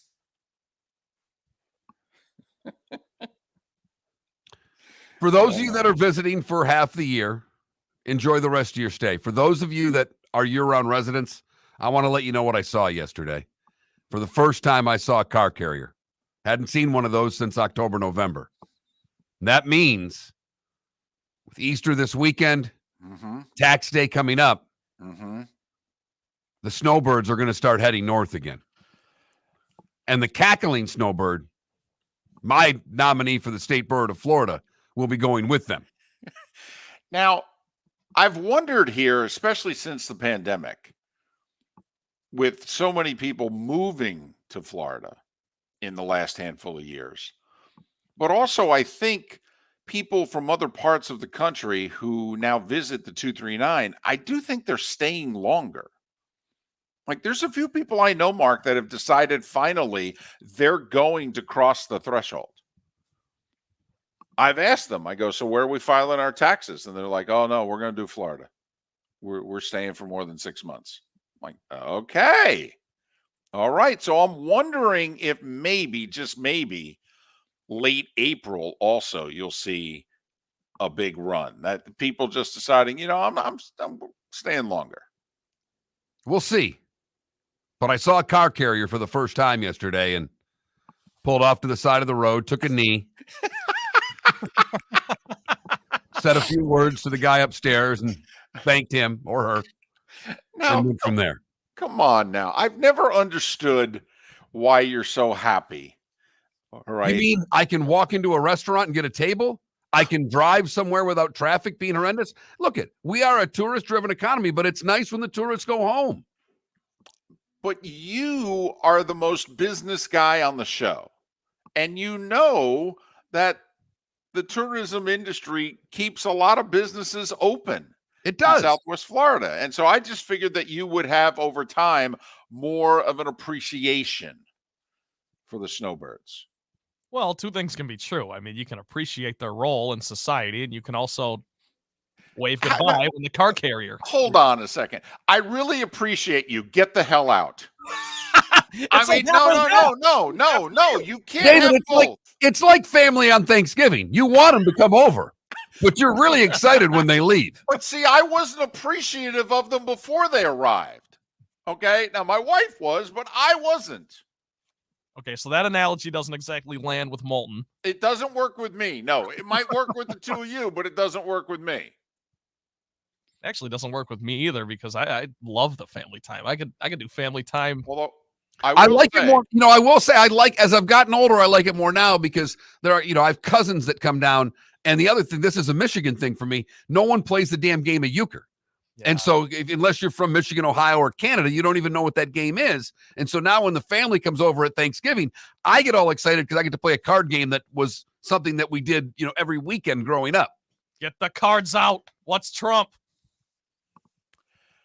Now, I will say my mother is the two of you because my mother can be very excited to see me. And after about 4 days, she goes, yeah, I got to go. Wait, what? And she's like, yeah, your mom and my mom are kindred spirits. They've never met one another because my mother, she's been by herself for a while now. My stepdad passed away, I think 12 years ago. So my mom's been alone and people come visit my mom and my mom loves having visitors for 4 days. Mm-hmm. Anything over that is way too long. Get the hell out of my house. Exactly. All right. My mother now, when she visits us in Jacksonville and she stays for 6 or 7 days. And by the end of day 4, she looks at me and she goes, I think I booked too many days. I'm like, and she doesn't even stay with you. She stays in a hotel. Exactly. Right. She's not in the spare bedroom. Exactly. She's spending 4 to 6 hours a day with us. 4 days in a row. She's like, I think it's time for me to leave. Wait, is it something we said? No. It's kind of like, Mark, my reaction all those years when I went to Collier County? All right. And I got the shakes and then the sweats and what have you. All right. That's my mother after 4 days visiting. By the way, she's an only child. I'm an only child. All right. She has one grandchild, one great grandchild. Yeah, 4 days. Yeah, I got to go. Why? Where are you going? That's a day for the kid, a day for the granddaughter, a day for the great granddaughter. What else do you need? Yeah. And then she's like, I'll go home. I'll do a FaceTime. Okay. So I understand it. I don't agree with it, but I understand it. So you had a moment. Did you shed a tear? I didn't bring tears to my eyes, but it brought a hell of a smile to my face. It warmed your heart. Unbelievable. Unbelievable. 21,000 on the text line. All right. Do you pull over on the side of the road with a tear in your eye and take a knee when you see your first car carrier? Twitch chat room as well. I immediately said that. I got a text from a buddy. I saw one too with 3 exclamation points. The excitement. And he has a business. He owns a business that primarily serves people who are here for 6 months a year. I don't get it. I really don't. But man, everybody's with you though. All right. Yes. There's nothing in the Twitch chat room that's on my side on this one. And I want them to stay. I'm asking for like an extra 4 to 6 weeks. I just want them to, get over the threshold where they have to file their taxes in Florida. That's and all. I'm like Mercury Morris popping champagne when they leave. So the Snowbird's leaving and you're the 72 Dolphins? Yes. Every year.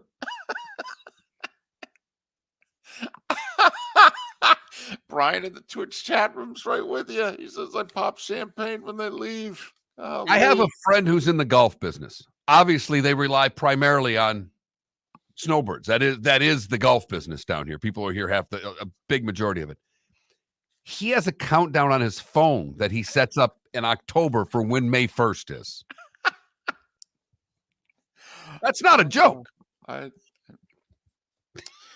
Oh boy, it's funny. Hey, we need your money. Now get the hell out. How much does the dynamic change at the country club? Oh, they're gone. It's great. Yeah. Okay. You can play golf whenever you want. I figured the golf had to be a big factor in this. I mean, you probably can move through the course a lot more quickly. You don't get shut out at tee times. No. It's a wonderful thing. We have to protect this person's identity. All right. Longtime loyal listener. All right. But someone who's a longtime loyal listener is also a member of a local chamber of commerce. And he let us know in the Twitch chat room that don't tell anyone, but I'm kind of happy they're leaving also. Wow. I love it. We are something as a society, aren't we? Yes, we are. Please come down, visit. No, spend as much money as you want. We're so happy to see you. Get the hell out. Go. Yep. It's time. What? I thought you said it's time to visit. And now it's time to leave. Out. Go. Be a lot less people parked in the no parking sign in front of Publix waiting for their spouse to get out. By the way, was behind somebody at Publix the other day, 23 items in the 10 item or less lane. Had an incident almost where I walked up to I was at Walmart and it's 20 or under there. And I had one item. And the lady in front of me let me go ahead of her. And I said, thank you. It is a 20. And she panicked, picked up all her stuff and went to another lane. Oh, it was a very proud moment. Visit Jason and Todd at the Diamond District. 20 years ago, Jason and I had the idea for a jewelry store like no other, with a vast selection of certified diamonds priced 8 to 12% over cost. A team of individuals who are educated, driven, and believe in cultivating relationships. Today, we have become one of the largest independent jewelry stores in the country. Todd and I love what we do and are in the store nearly every day, along with our GIA gemologists, master jewelers, custom designers, and non-commissioned diamond consultants, all of which we consider family. As direct diamond importers, we travel the world, forging relationships and sourcing diamonds. What we love most about our business is that we can call Southwest Florida our home. If selection, value, and comfort are important to you, give the Diamond District an opportunity. You won't find a better diamond buying experience. Todd and I look forward to shaking your hand and welcoming you to our Diamond District family. At the Diamond District. Mark Miller for Molly Maid. Why Molly Maid, you ask? Trust. Moulton was a customer for 15 years. Affordability. Didn't I just say Moulton was a customer for 15 years? Worry-free services. Our professional house cleaners are fully insured and a 24-hour warranty. Call Molly Maids today at 239-774-5839. That's 239-774-5839 or online at mollymaid.com/FTMYERS. That's mollymaid.com/FTMYERS. Hello, friends and family of Southwest Florida. Are you looking to tap into the electric vehicle market? Well, look no further because we here at Southwest Florida Golf Carts have just what you need. E-bikes, golf carts, LSVs, scooters, and more. Come down and talk with one of our experienced sales reps, have a soda and a smile, and you could be cruising the streets in your new EV today. Stop by the store or visit our website at flgolfcarts.com and enter for a chance to win $100 off your next purchase by answering John's monthly sports question. You were listening to Miller and Moulton on the Florida Sports Network.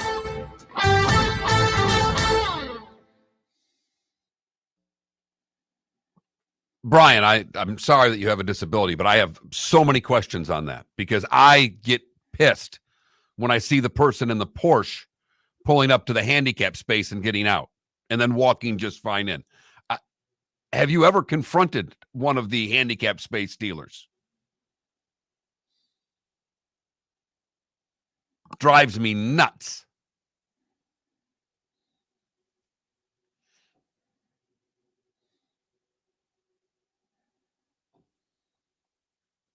I will say I'm kind of excited to experience this phenomenon. Of them leaving? Yeah, just because I don't know what I got here right when. Well, and wait until like school ends too in May, and your apartment will be a ghost town. Gosh, yeah. It's hard enough to meet young people down here. And then you throw in that.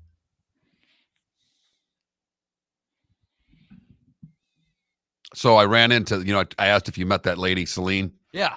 And so her husband, their boy plays soccer when my daughter's practicing. Her husband came up. I said, yeah, my producer met your wife yesterday. He's like, what? I said, he was at that thing. I said, did you meet a lot? Is there a French woman there that was like, she started laughing. He goes, yep, that's her. Yeah, I didn't really talk to her, but like at the beginning, everyone went around and said their names. So yeah. She's a riot.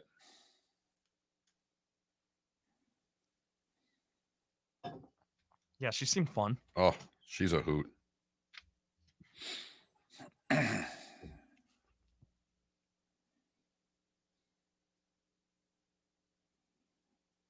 Good for you, Brian. Drives me crazy. And there obviously are plenty in that group that are legitimately needing that. It just makes it. I remember basically forcing my dad to get one because his back was awful and he couldn't walk. And he half the time wouldn't even use it.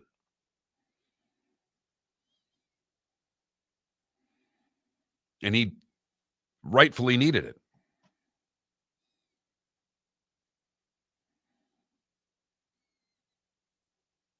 I think I'm going to make Russian dressing, too, for the patty melt. Oh. I'm very excited, if you can't tell. I don't blame you.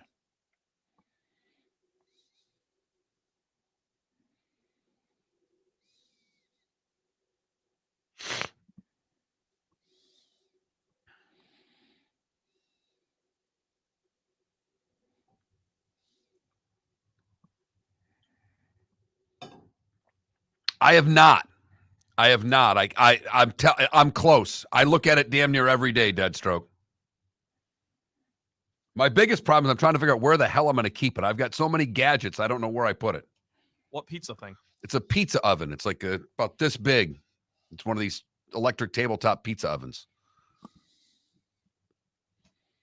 Do I really need to spend $120 on a pizza oven is what it comes down to.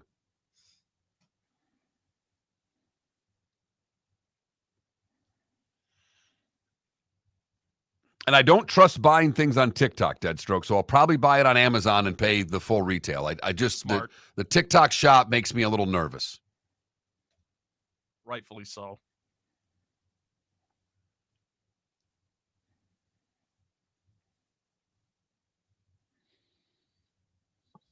I get an ad for the Rocky IV Apollo Creed shorts every single day. And you don't own them? No. I've held strong. They're just too expensive, but I want them so bad. They're like $60. It's a lot of money for some shorts. Yeah, I'm with you. I got my T-shirt from 70. Even that the T-shirt is like $30 for a T-shirt. That's like it drives me nuts. I know I'm an old guy right now. How about this? I'll try to have them by the time we have the Summer Olympics. And I'll wear them every day. Now have they picked the U.S. Olympic team yet, David, for the women for basketball? They haven't. No. I mean, I guess they could pick her. She will have graduated college. They've chosen the men's team, though, right? No. They selected the. I thought they announced it because Embiid's playing for the U.S. and it was a big. Well, I mean, he's obviously going to be on the team, but I don't think they've announced the team. Welcome to the bonus hour, brought to you by Jason and Todd at the Diamond District. And now, here's Mark Miller and David Moulton. 21 minutes past the hour. Diamond District bonus hour. Thanks for being with us. Good, bad, and ugly. What's on tap today was the day when. All coming up, along with some picks and thoughts on tonight's action. Vern Lundquist on the show tomorrow, probably in the 7 o'clock hour. Andy Freed, Kyle Seeloff, opening day of the Major League Baseball season for 28 of the 30 teams. Voices of the Rays and Marlins, respectively, on radio. They will join us on the show in the 8 o'clock hour tomorrow. How much baseball are you going to watch tomorrow? Yeah. Oh, tomorrow's a huge sports day for me. Yeah, I'll spend the whole afternoon on baseball, and then I'll do hoop. So baseball will get me for about 6 hours, 1 to 7. And your team starts it all off. I know. Mets and Brewers. Yeah. I'm all in. Death, taxes, and the Mets win on opening day. I'm all in.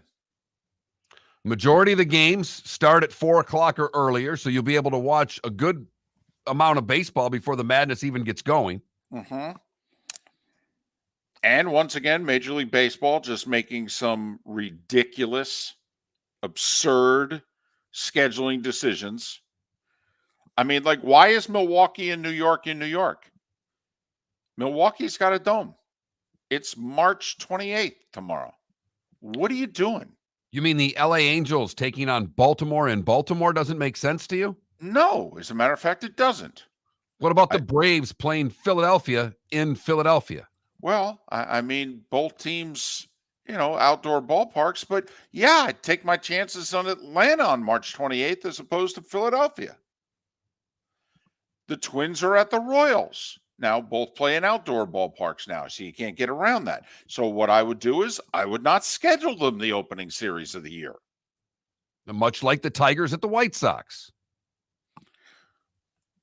Like the Giants and the Padres are playing one another. Why? Split them up. Have them each host. It's almost a perfect split, right? We took a look at either warm weather or domes, and I think it's like 14 to 16. We can find 14 places that should be playing the first week of the season at home. Like at least the Rockies are in Arizona. Thank goodness. Because they actually have scheduled the Rockies at home in March before. The Red Sox are in Seattle. Makes sense.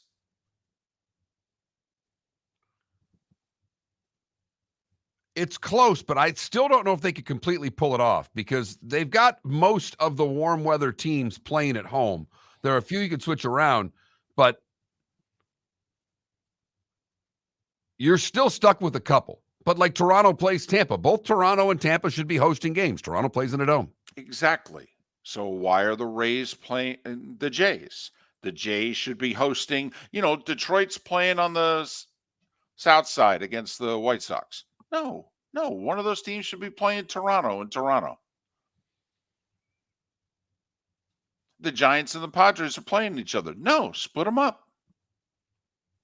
That's all. I mean, if you're going to keep moving the season earlier and earlier, don't you have to adjust the schedule? Because also you don't want it to be, what was the game? Was it Cleveland a year or two ago? I mean, it's snowing during the game. Come on. What are we doing? And when it happens in game 4 of the World Series against the Marlins, that's cute. It's late October. Okay, but it's the World Series. You'll deal with it. Not the first game of the year, for goodness sakes. Yeah, David, one of the games you're referencing is it was in Detroit. It was Cleveland, Detroit, and Miggy went yard and couldn't tell that it left the ballpark because it was snowing. I mean, it was unbelievable. Right. What are we doing? Well, and it's one thing. Look, opening day is opening day. It draws incredibly well. But as we've pointed out over the years on this show, games 2 and 3 don't draw like game 1. No. Particularly when it's 35 degrees. So it's been a complaint of Miller and Moulton now for as long as we've been doing a show together. It will continue to be a complaint of Miller and Moulton because they're not going to do a damn thing about it. Now, I mean, at least they have the Marlins and Rays both at home. Okay, that makes sense. But why is Atlanta in Philadelphia? I mean, just flip it. But anyway, Marlins, by the way, 4:00 tomorrow hosting the Pirates. Are they offering, so let's see. We can bring instruments to the Marlins games now, and they have an all-you-can-eat section. Yes. I'll tell you what, they're getting to the point in which I don't even care if the team's any good. Well, that's a good thing because they're opening with the Pirates, so it's not like you're going to see good baseball on one end of the field. I'll tell you what, I actually think Pittsburgh's going to be a little better than you think this year. That's a bad division, man.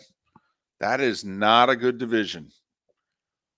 You cannot confidently tell me there is a team that qualifies as good in that division. Good. All right. Are you willing to go over on the Pirates number? What is it? 75.5.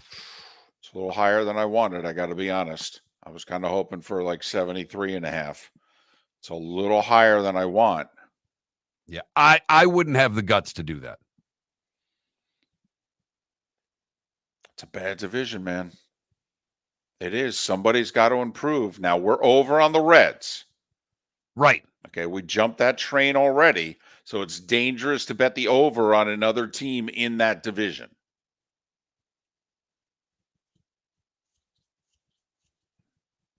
It's actually going to be, though, I mean, they all should be within like 8-10 games of each other, though.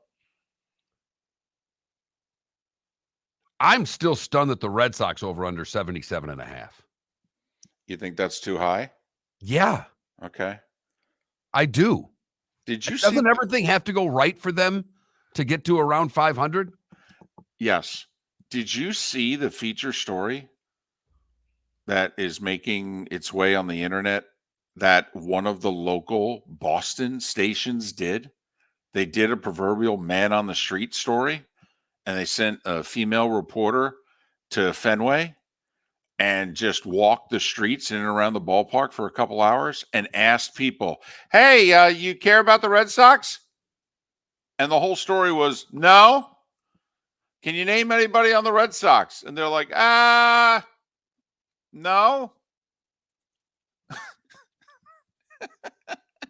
Boston gets so much credit as a sports city, and if their teams aren't good, they're angry. They're not. No. This is targeted.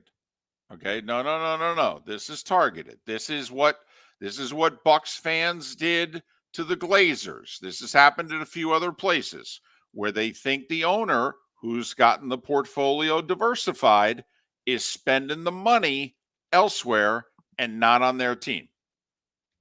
So they're trying to draw attention to the fact that fans are displeased. Well, like the Bucks. Well, I mean, but just the Montgomery deal that Boston didn't sign a pitcher. They need a pitcher. desperately. They've got the money. They're one of the franchises that Boris will deal with. That's why they're upset. I mean, they own their own network, for goodness sakes. The Red Sox make money, a ton of it. They couldn't give Jordan Montgomery 4 for 100? Of course they could have. But they've gotten cheap, and their fans know it. And in the meantime, the Celtics are the favorite to win the East. The Bruins are one of the favorites to win the Eastern Conference in the NHL. And only an hour and a half ago did the Patriots fall apart after a nearly 30-year run. Because remember, the 96 Patriots went to the Super Bowl. The 94 team made the playoffs, and they made the playoffs the 2 years after Parcells, too. I mean, up until an hour ago, the Patriots only had like 3 losing seasons in 30 years. But the Red Sox are New England's team, and they're being cheap. And the fan base is honked off. Especially since they're spending money on their soccer team overseas, which honks them off even more. Hello, friends and family of Southwest Florida. Are you looking to tap into the electric vehicle market? Well, look no further, because we here at Southwest Florida Golf Carts have just what you need. E-bikes, golf carts, LSVs, scooters, and more. Come down and talk with one of our experienced sales reps, have a soda and a smile, and you could be cruising the streets in your new EV today. Stop by the store or visit our website at flgolfcarts.com and enter for a chance to win $100 off your next purchase by answering John's monthly sports question. Mark Miller for Molly Maid. Why Molly Maid, you ask? Trust. Moulton was a customer for 15 years. Affordability. Didn't I just say Moulton was a customer for 15 years? Worry-free services. Our professional house cleaners are fully insured and a 24-hour warranty. Call Molly Maids today at 239-774-5839. That's 239-774-5839 or online at mollymaid.com/FTMYERS. That's mollymaid.com/FTMYERS. The law firm of Michael F. Hornung specializes in criminal defense, DUI, personal injury, nursing home claims, and auto accidents. I'm a former prosecutor with over 34 years of experience. The information I know is information you need to know. If you've been arrested for a DUI, time is of the essence to maintain your driving privileges. Call the law firm of Michael F. Hornung for a free consultation. At the law firm of Michael F. Hornung, we are committed to excellence in your representation. Being a local attorney with local knowledge is clutch to the success of your case. For over 30 years, we have successfully represented the citizens of Southwest Florida. For a free consultation, call 239-437-0095. That's 239-437-0095. Our offices are conveniently located in Fort Myers. Visit online at mfh-law.com. You are listening to Miller and Moulton on the Florida Sports Network.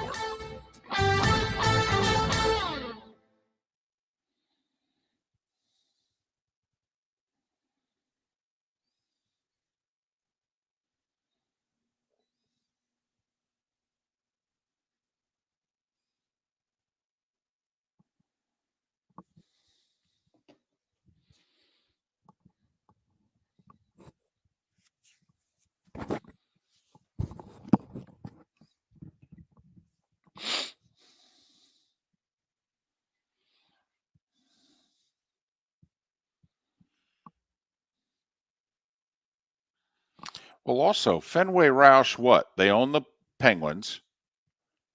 They own a race team. Is it Liverpool? What's the team that... Yeah, I think it's Liverpool. I just think that, and Red Sox fans are watching Mookie Betts leave. Who's the Bogarts leave?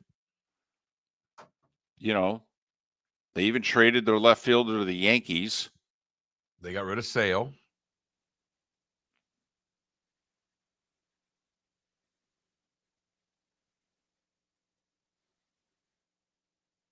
Boy, if he stays healthy, like a number 3, 4 starter on that team. We just need to stay healthy the second half of the year. I mean, that's the best team he's ever played on. Yep. And he played on a team that won the World Series.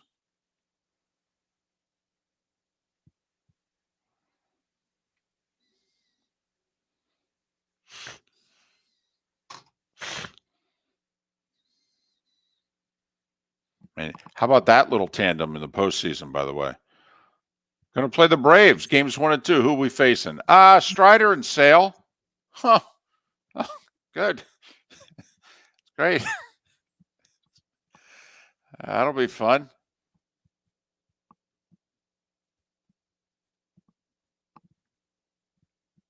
Oh, go blue. It's just right up our alley here, Miller and Moulton. Dude, Red Wings and Avs? You kidding? It's like hitting us where we live.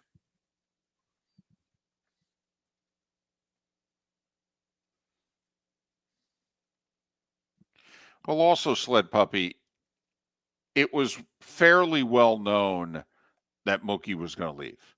I mean, 2 years out when they didn't get him signed, I mean, Mookie wanted out of Boston. So then they should have done something. You can't lose him for a compensatory pick. I mean, come on. No way.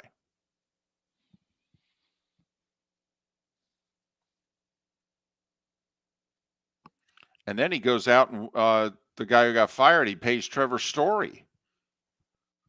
The hell?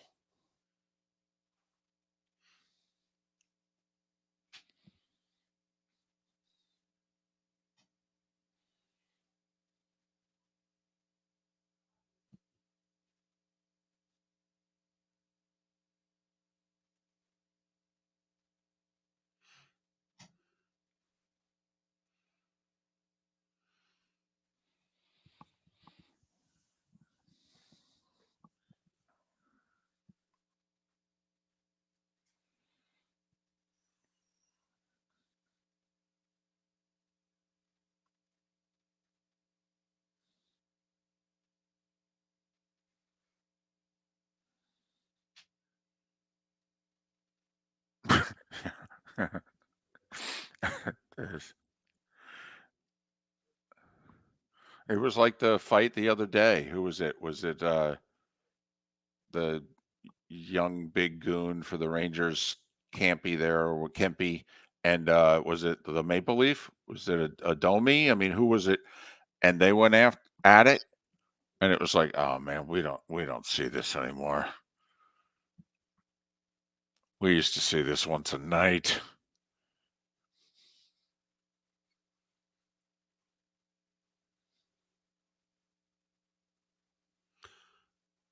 Are we doing just one? This for 7 a.m. or 7:38? When you putting Vern on?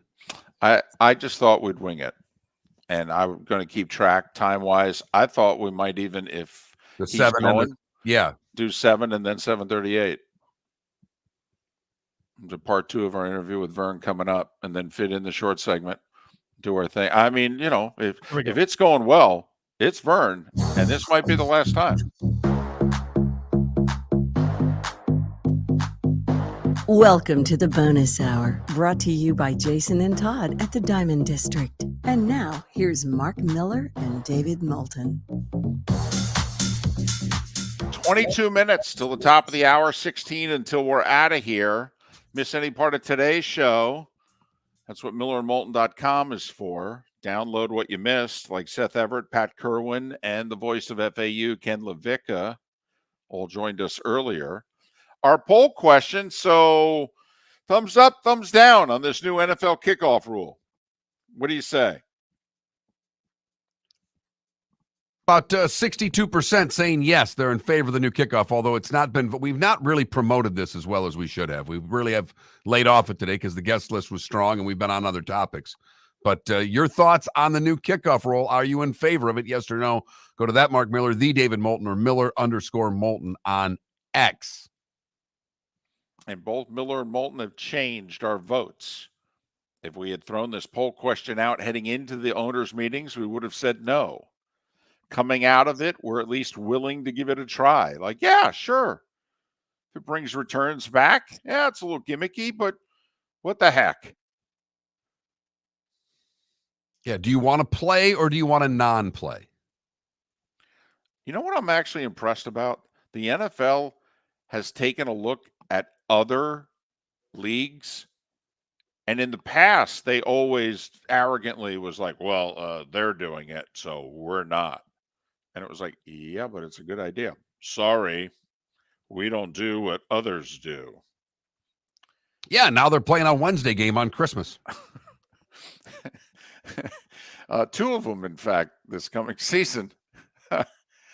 But they did two things here. I mean, they just copied something from the XFL. I mean, not every single detail, but the majority, they took the XFL kickoff. And they had no problem that coming out of their mouths, too, saying, yeah, we took most of this from the XFL. Oh, okay. And they've admitted, we kind of looked around at the other leagues and their trade deadlines are much later than ours. And it seems to go better for everybody. So, well, we're going to keep moving our trade deadline back because they went from week 6 to week 8 a couple years ago. And now this year they moved it from 8 to 9.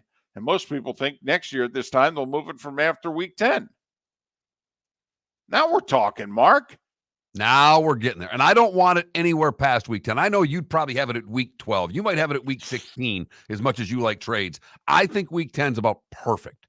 The Tuesday before Thanksgiving, whatever week that is, that's where I'm like, you can't trade a guy before Thanksgiving. Oh, we've already bought in the turkey, for crying out loud. Well, family's coming in town.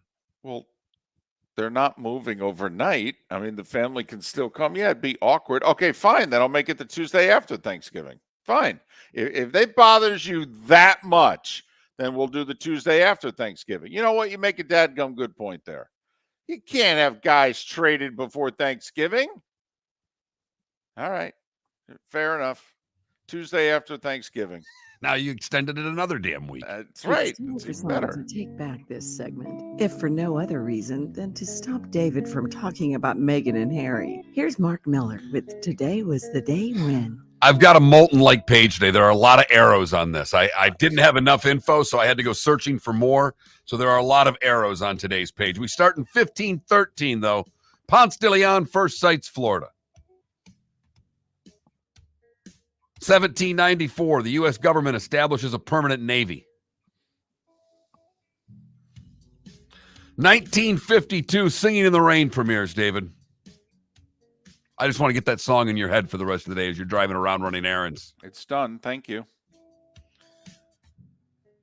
Let's see. This is where my first arrow I screwed up. We had 3 championships before 52. The first ever NCAA championship was today in 39. Oregon beats Ohio State. Oklahoma State beats New York University today in 45.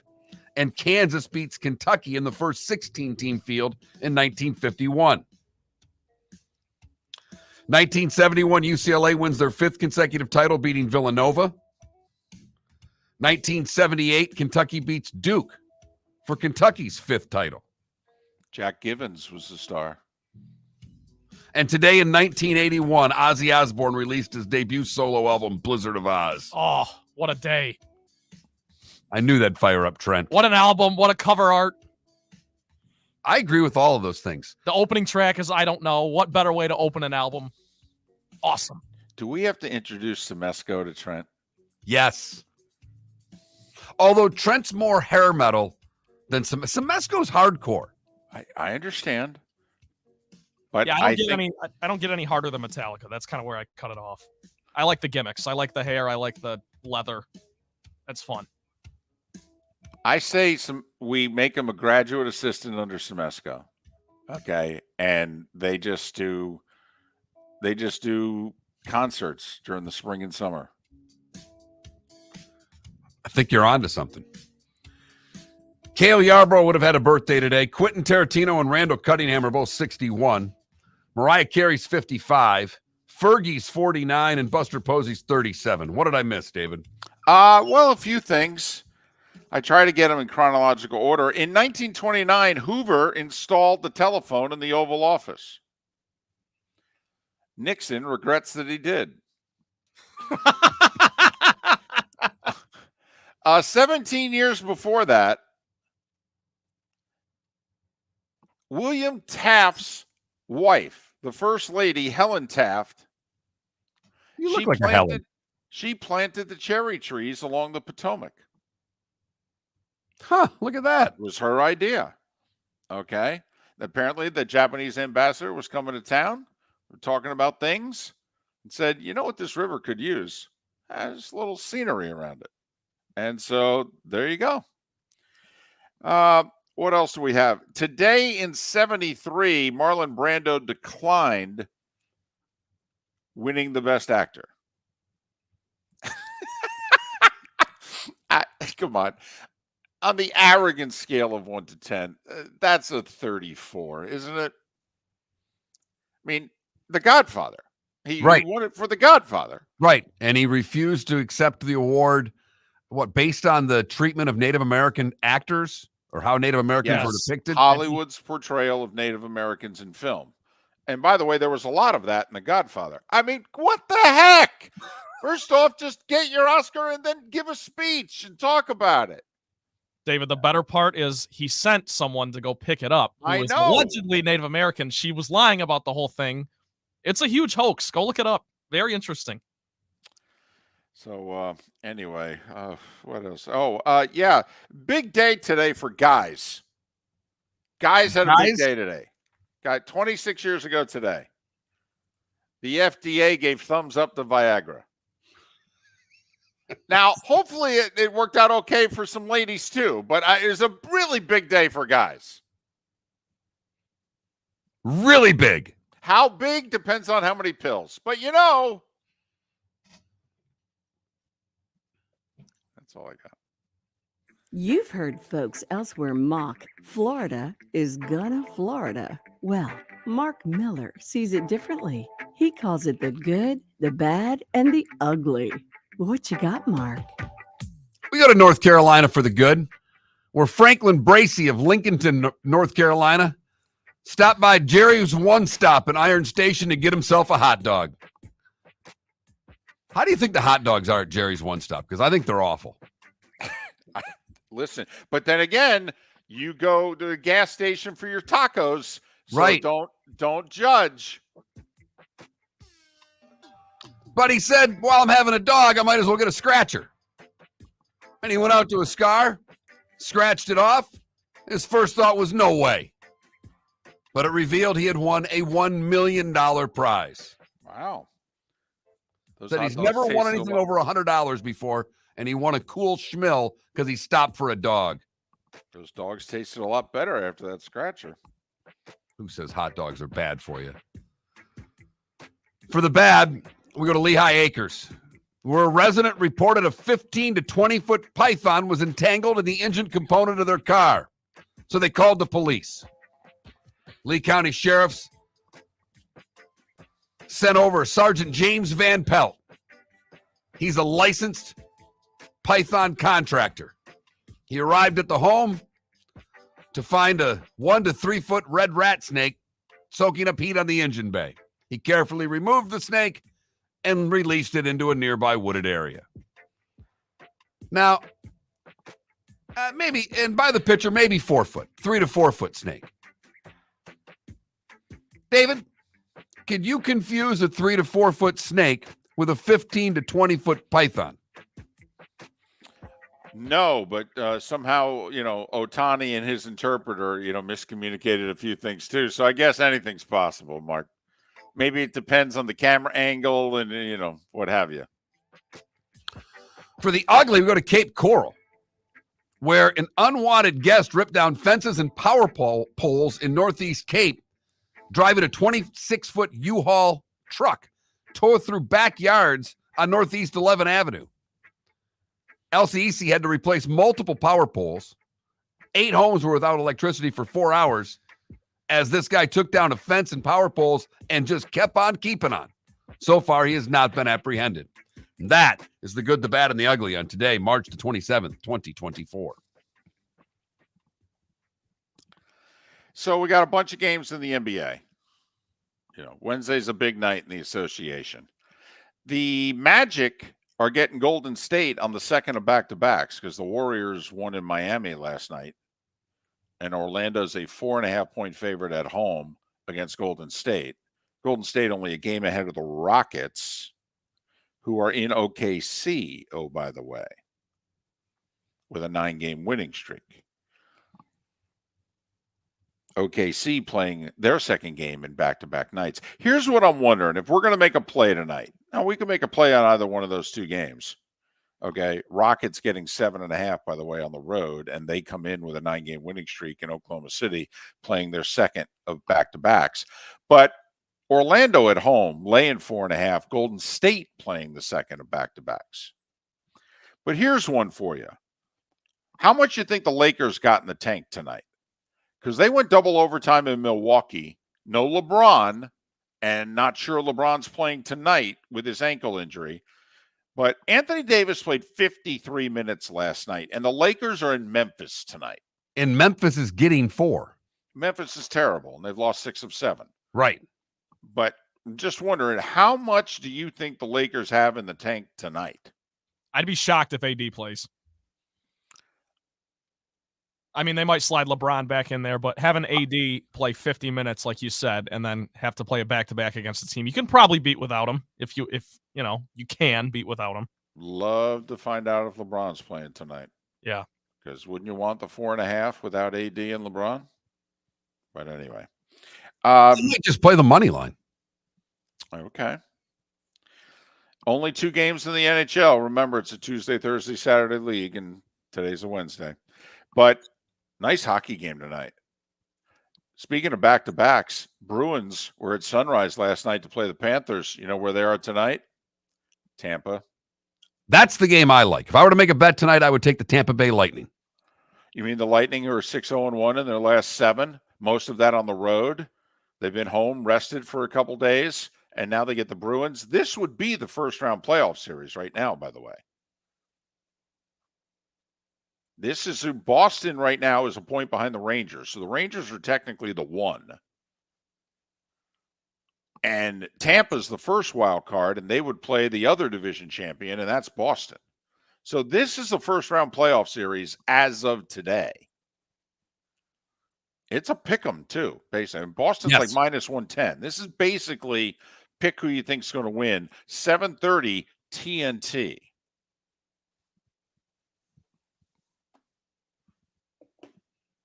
So there you go.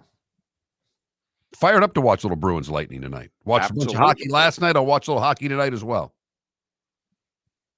And you could tell, guys know. There's 10 or so games left. Guys are like, okay, it's basically the playoffs have begun. But we're not going to hit the scores last night. Uh-huh. A lot more low-scoring games, a lot more defensive-style hockey, particularly in the games that involve teams both fighting for playoff spots. So we may not hit like we're going to hit in 3 weeks, but we're going to play pretty hard from this point forward. NBA hasn't gotten the memo yet. They're still a week or so away from that. Yeah, they got a lot of games in which you're like, not really. But I like Orlando tonight. I like Tampa tonight. Hey, by the way, there are some significant gambling news that's coming out right now. The NCAA is seeking to remove all prop bets from college games. I don't know. That just came out 15 minutes ago. The president of the NCAA came out and said we're seeking to remove prop bets from college games. Well, probably in light of the Raptor. Yes, exactly. And he's like, don't want individual players throwing games. Okay. To protect the integrity, he said. Makes sense. Well, if one does it, will the other? Miller and Moulton. Vern Lundquist and opening day in baseball tomorrow. Join us then. Have a great rest of your Wednesday. The law firm of Michael F. Hornung specializes in criminal defense, DUI,